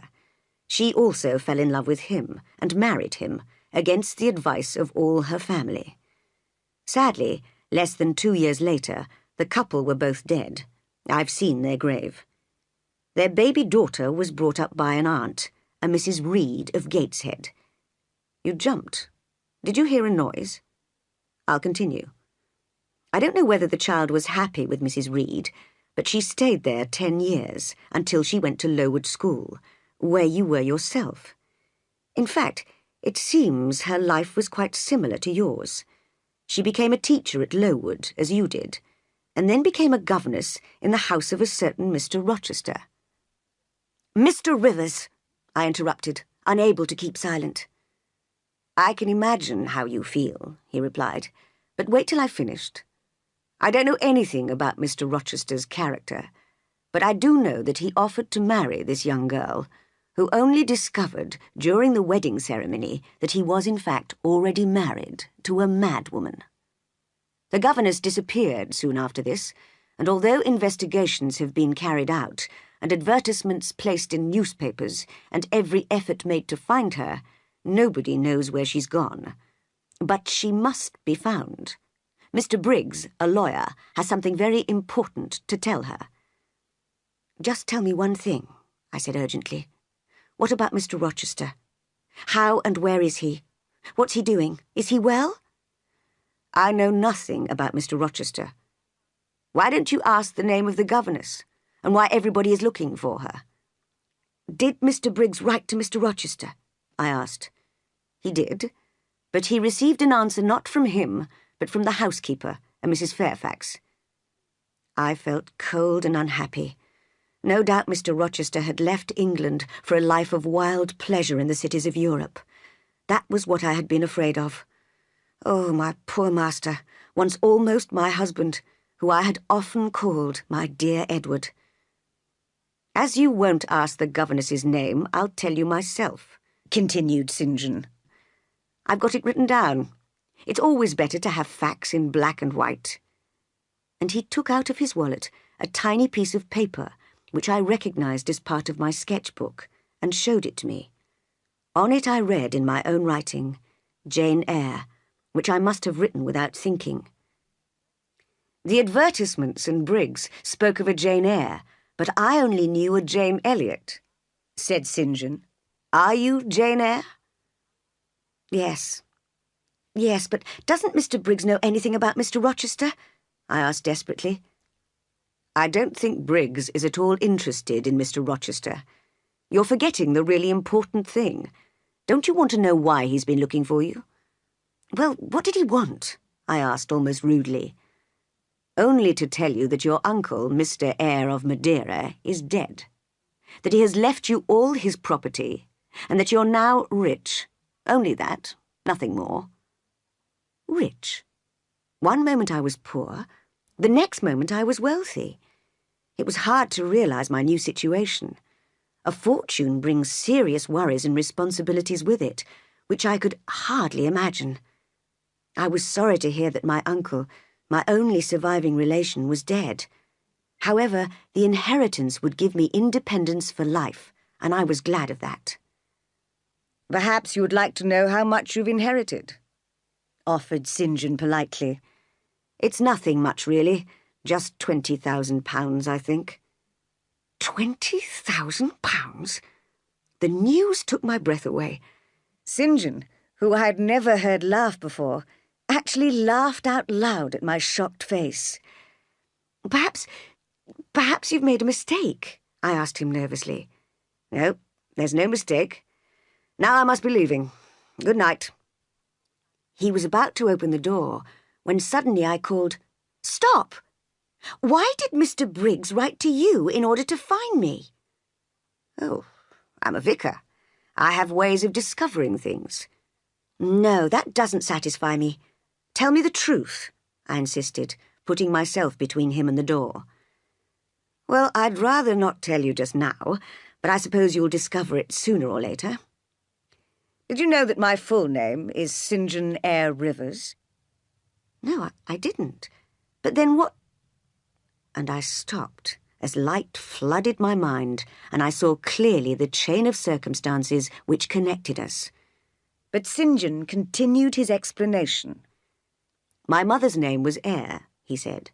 "She had 2 brothers, one a vicar who married Miss Jane Reed of Gateshead, and the other John Eyre of Madeira. Mr. Briggs, Mr. Eyre's lawyer, wrote to us telling us that our uncle had died and left all his property, not to us, because of his quarrel with our father, but to his brother's daughter. Then Mr. Briggs wrote again later, saying this girl could not be found. Well, I've found her." He moved towards the door, his hat in his hand. "Wait a moment. Just let me think," I said. "So you, Diana, and Mary are my cousins?" "We are your cousins, yes," he said, waiting patiently. As I looked at him, it seemed I had found a brother and sisters to love and be proud of for the rest of my life. The people who had saved my life were my close relations. This was wealth indeed to a lonely heart, brighter and more life-giving than the heavy responsibility of coins and gold. "Oh, I'm glad! I'm so glad!" I cried, laughing. St. John smiled. "You were serious when I told you you had inherited a fortune. Now you're excited about something very unimportant." "What can you mean? It may mean nothing to you. You already have sisters and don't need any more family. But I had nobody, and now I suddenly have 3 relations in my world, or 2 if you don't want to be counted." I walked rapidly round the room. my thoughts rising so fast I could hardly understand them. The family I now had, the people who had saved me from starvation, I could now help them. There were 4 of us, cousins. £20,000 shared equally would be £5,000 each, more than enough for each one of us. It would be a fair and just arrangement, and we would all be happy. I would no longer have the worry of controlling a large amount of money, and they would never have to work again. We would all be able to spend more time together at Moor House. Naturally, when I made this suggestion to St. John and his sisters, they protested strongly, and it was with great difficulty that I finally managed to convince them of my firm intention to carry out this plan. In the end, they agreed that it was a fair way of sharing the inheritance, and so the legal steps were taken to transfer equal shares to all of us. Chapter 23. A Voice from the Past. I promised to stay at Morton School until Christmas, when St. John would be able to find another teacher. He was there when I closed the school for the Christmas holidays. I was quite sorry to have to say goodbye to some of my pupils. "You see what progress they have made, and you've only worked here a few months," he said. "Imagine how much more good you could do if you gave your whole life to teaching." "Yes," I answered, "but I couldn't do it forever. Don't mention school. I'm on holiday now." He looked serious. "What are your plans?" "I want you to let me have Hannah for a few days. She and I are going to clean Moor House from top to bottom and make all the Christmas preparations that you know nothing about, being only a man. Everything must be ready for Diana and Mary when they come home next week for a really wonderful holiday." St. John smiled, but he was still not satisfied with me. "That's all right for the moment, but I hope, Jane, that you'll look higher than domestic activity and think about a better way of using your energy and intelligence in the service of God." "St. John, I have so many reasons for happiness. I am determined to be happy despite your scolding." That week, Hannah and I worked harder than we had ever worked in our lives before, but at last all was ready. It was a delight to see Diana's and Mary's faces when they arrived cold and stiff from their long journey and saw the warm fires and polished furniture and smelt the cakes and meat dishes cooking. We 3 spent the whole of Christmas week in perfect happiness. The air of the moors, the freedom of home, and the beginning of independence made Diana and Mary happier than I had ever seen them. Only St. John remained apart from our conversations and laughter. He continued his serious studies and spent much time visiting the sick as usual. "Do you still intend to be a missionary?" Diana asked him once, a little sadly. "Nothing has changed or will change my plans," he answered. "I shall leave England in a few months' time." "And Rosamond Oliver?" asked Mary gently.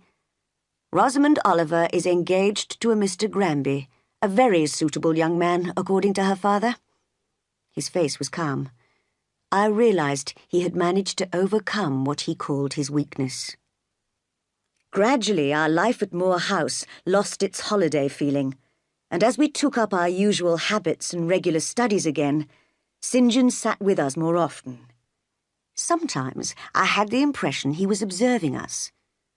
One day, when Diana and Mary were out and I was learning German, he suddenly said to me, "I want you to learn Hindustani instead of German. I'll need it for my missionary work in India, and you could help me to learn it by studying with me. I've chosen you because I've noticed you have better powers of concentration than either of my sisters." It seemed so important to him that I could not refuse, and when his sisters returned, they were surprised to find me learning Hindustani with St. John. From now on, we spent a lot of time together studying. I had to work very hard to satisfy him. Under his influence, however, I felt I was losing my freedom to be myself. I could no longer talk or laugh freely, as I knew he only approved of serious moods and studies. I fell under his freezing spell, obeying all his commands without thinking. One evening at bedtime, as he kissed his sisters good night and was holding out his hand to shake mine, as usual, Diana said, laughing, "St. John, you aren't treating Jane like one of the family. You should kiss her too." I was rather embarrassed, but St. John calmly kissed me, and did so every evening after that. I had not forgotten Mr. Rochester in all these changes of home and fortune. His name was written on my heart, and would stay there as long as I lived. Not only had I written to ask Mr. Briggs more about him, I had also written twice to Mrs. Fairfax. But after I had waited in vain for 6 months, I lost hope, and felt low indeed. Diana said I looked ill, and needed a holiday at the seaside.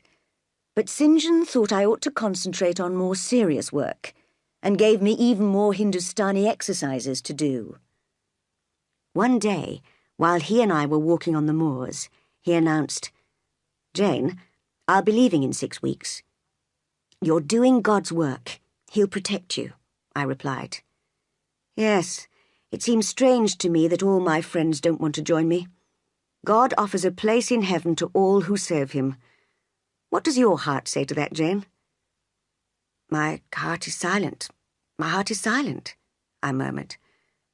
"Then I must speak for it," said the deep, stern voice. "Jane, come with me to India as a missionary." Was it a call from God? I felt as if I was under a terrible spell, and I trembled, afraid that I might not be able to escape.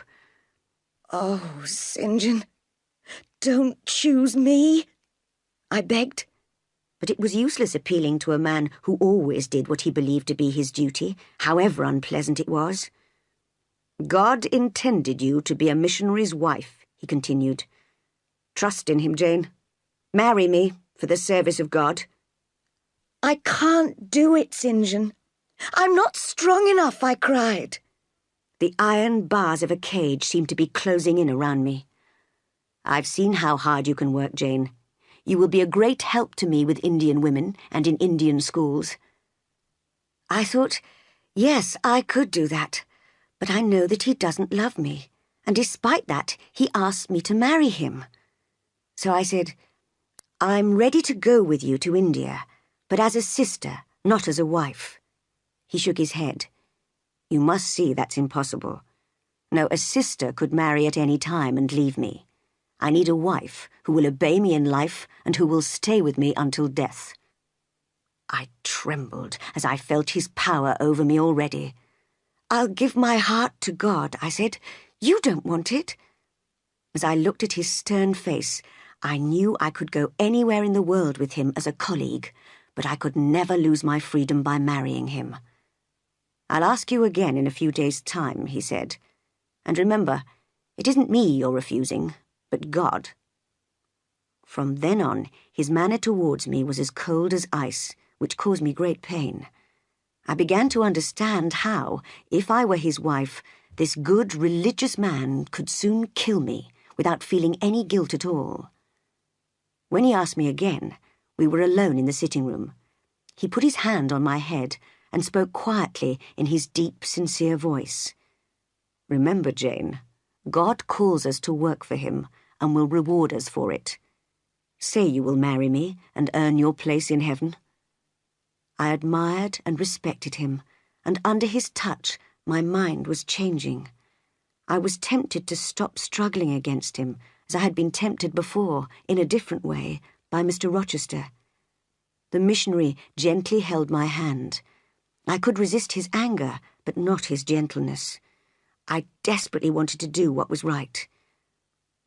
"If I felt certain," I answered finally, "that God really wanted me to marry you, I would agree." "My prayers are heard," cried St. John. Close together we stood, waiting for a sign from heaven. I was more excited than I had ever been before. There was a total silence in the house, and the room was full of moonlight. Suddenly my heart stopped beating, and I heard a distant voice cry, "Jane, Jane, Jane!" Nothing more. Where did it come from? It was the voice of Edward Rochester, and it spoke in sadness and in pain. "I'm coming," I cried. "Wait for me." I ran into the garden, calling, "Where are you?" Only the hills sent a faint echo back. I broke away from St. John, who had followed, asking me questions. It was my time to give orders now. I told him to leave me, and he obeyed. In my room, I fell to my knees to thank God for the sign he had sent me, and waited eagerly for daylight. Part 5. A Wife at Ferndean Manor. Chapter 24. Returning to Thornfield.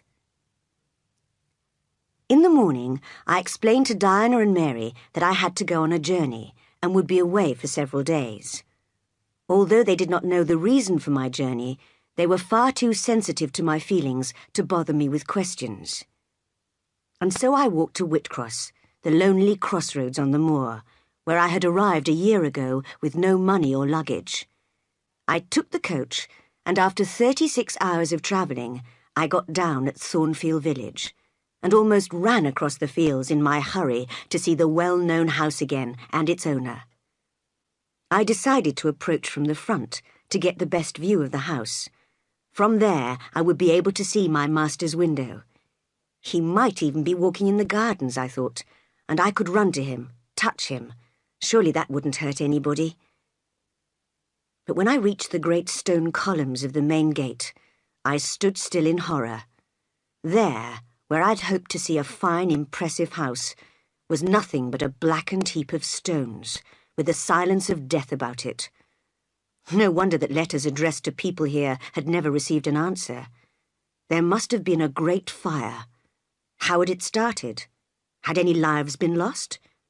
I ran back to the village to find answers to my questions. "Well, ma'am," the hotel owner told me, "I was one of Mr. Rochester's servants at the time, and I can tell you it was his mad wife who started the fire in the governess's room. The master had been wildly in love with the governess, you see, ma'am, although she was just a plain little thing. And when she disappeared, he almost went mad. His wife must have understood enough to be jealous of the girl. Anyway, in the fire, the master risked his life helping all the servants out of the house, then bravely went back to save the madwoman. We saw her jump from the roof and fall to her death, but because he went back to help her, he was badly injured in the fire, losing a hand and the sight of both eyes. Very sad, ma'am." "Where is he now?" I asked urgently. "At another house of his, Ferndean Manor, 30 miles away." I hired a carriage to drive there at once. Chapter 25. Finding Mr. Rochester again. Ferndean Manor was a large old house in the middle of a wood. It looked dark and lonely, surrounded by trees. As I approached, the narrow front door opened, and out came a figure I could not fail to recognize, Edward Rochester. I held my breath as I watched, feeling a mixture of happiness and sadness. He looked as strong as before, and his hair was still black, but in his face I saw a bitter, desperate look that I'd never seen there before. He walked slowly and hesitatingly along the path. Although he kept looking up eagerly at the sky, it was obvious that he could see nothing. After a while he stopped and stood quietly there, the rain falling fast on his bent, uncovered head. Finally, he found his way painfully back to the house and closed the door. When I knocked at the door, Mr. Rochester's old servant, John, opened it and recognized me. He and his wife, Mary, were the only servants their master had wanted to keep when he moved from Thornfield. Although they were surprised to see me, I had no difficulty in arranging to stay at Ferndean that night. "But he may not want to see you," warned Mary, as we sat together in the kitchen. "He refuses to see anybody except us." She was lighting some candles. "He always wants candles in the sitting room when it's dark, even though he's blind." "Give them to me, Mary," I said. "I'll take them to him." The blind man was sitting near the neglected fire in the dark room. "Put down the candles, Mary," he sighed. "Here they are, sir," I said. "That is Mary, isn't it?" he asked, listening carefully. Mary's in the kitchen, I answered. What sweet madness has seized me, he cried suddenly. Where is the speaker? I can't see, but I must feel or my heart will stop and my brain will burst. Let me touch you or I can't live. I held his wandering hand with both of mine. Is it Jane? This is her shape. He released his hand and seized my arm, shoulder, neck, waist, and held me close to him. She is here, I said, and her heart too. I'm Jane Eyre. I found you and come back to you. My living darling. So you aren't lying dead in a ditch somewhere. Is it a dream? I've dreamed so often of you, only to wake in the morning, abandoned, my life dark, my soul thirsty. I'm alive, and I'm not a dream. In fact, I'm an independent woman now. I've inherited £5,000 from my uncle. Oh, that sounds real. I couldn't dream that. But perhaps you have friends now, and don't want to spend much time in a lonely house with a blind man like me. I can do what I like, and I intend to stay with you, unless you object. I'll be your neighbor, your nurse, your housekeeper, your companion. You will never be sad or lonely as long as I live. He did not reply immediately, and I was a little embarrassed by his silence. I had assumed he would still want me to be his wife, and wondered why he did not ask me. Jane, he said sadly, you cannot always be my nurse. It's kind and generous of you, but you're young, and one day you will want to marry. If I could only see, I'd try to make you love me again, but... And he sighed deeply. I was very relieved to discover that was all he was worrying about, because I knew that his blindness made no difference at all to my love for him. However, I thought too much excitement was not good for him, so I talked of other things and made him laugh a little. As we separated at bedtime, he asked me, "Just one thing, Jane. Were there only ladies in the house where you've been?" I laughed and escaped upstairs, still laughing. A good idea, I thought. A little jealousy will stop him feeling so sorry for himself.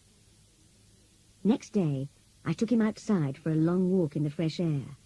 I described the beauty of the fields and sky to him as we sat close together in the shade of a tree. "Tell me, Jane, what happened to you when you so cruelly abandoned me?" he asked, holding me tightly in his arms. And so I told him my story. Naturally, he was interested in St. John Rivers, my cousin. "Is St. John? Do you like him?" "He's a very good man. I couldn't help liking him." "He's perhaps a man of 50 or so?" "St. John is only 29, sir." "Rather stupid, I think you said. Not at all intelligent." "He has an excellent brain, sir." "Did you say he was rather plain? Ugly, in fact?" "St. John is a handsome man, tall and fair, with blue eyes." Mr. Rochester frowned and swore loudly. "In fact, sir," I continued, "he asked me to marry him." "Well, Jane, leave me and go. Oh, until now I thought you would never love another man. But go and marry Rivers." "I can never marry him, sir. He doesn't love me, and I don't love him. He's good and great, but as cold as ice. You needn't be jealous, sir. All my heart is yours." He kissed me.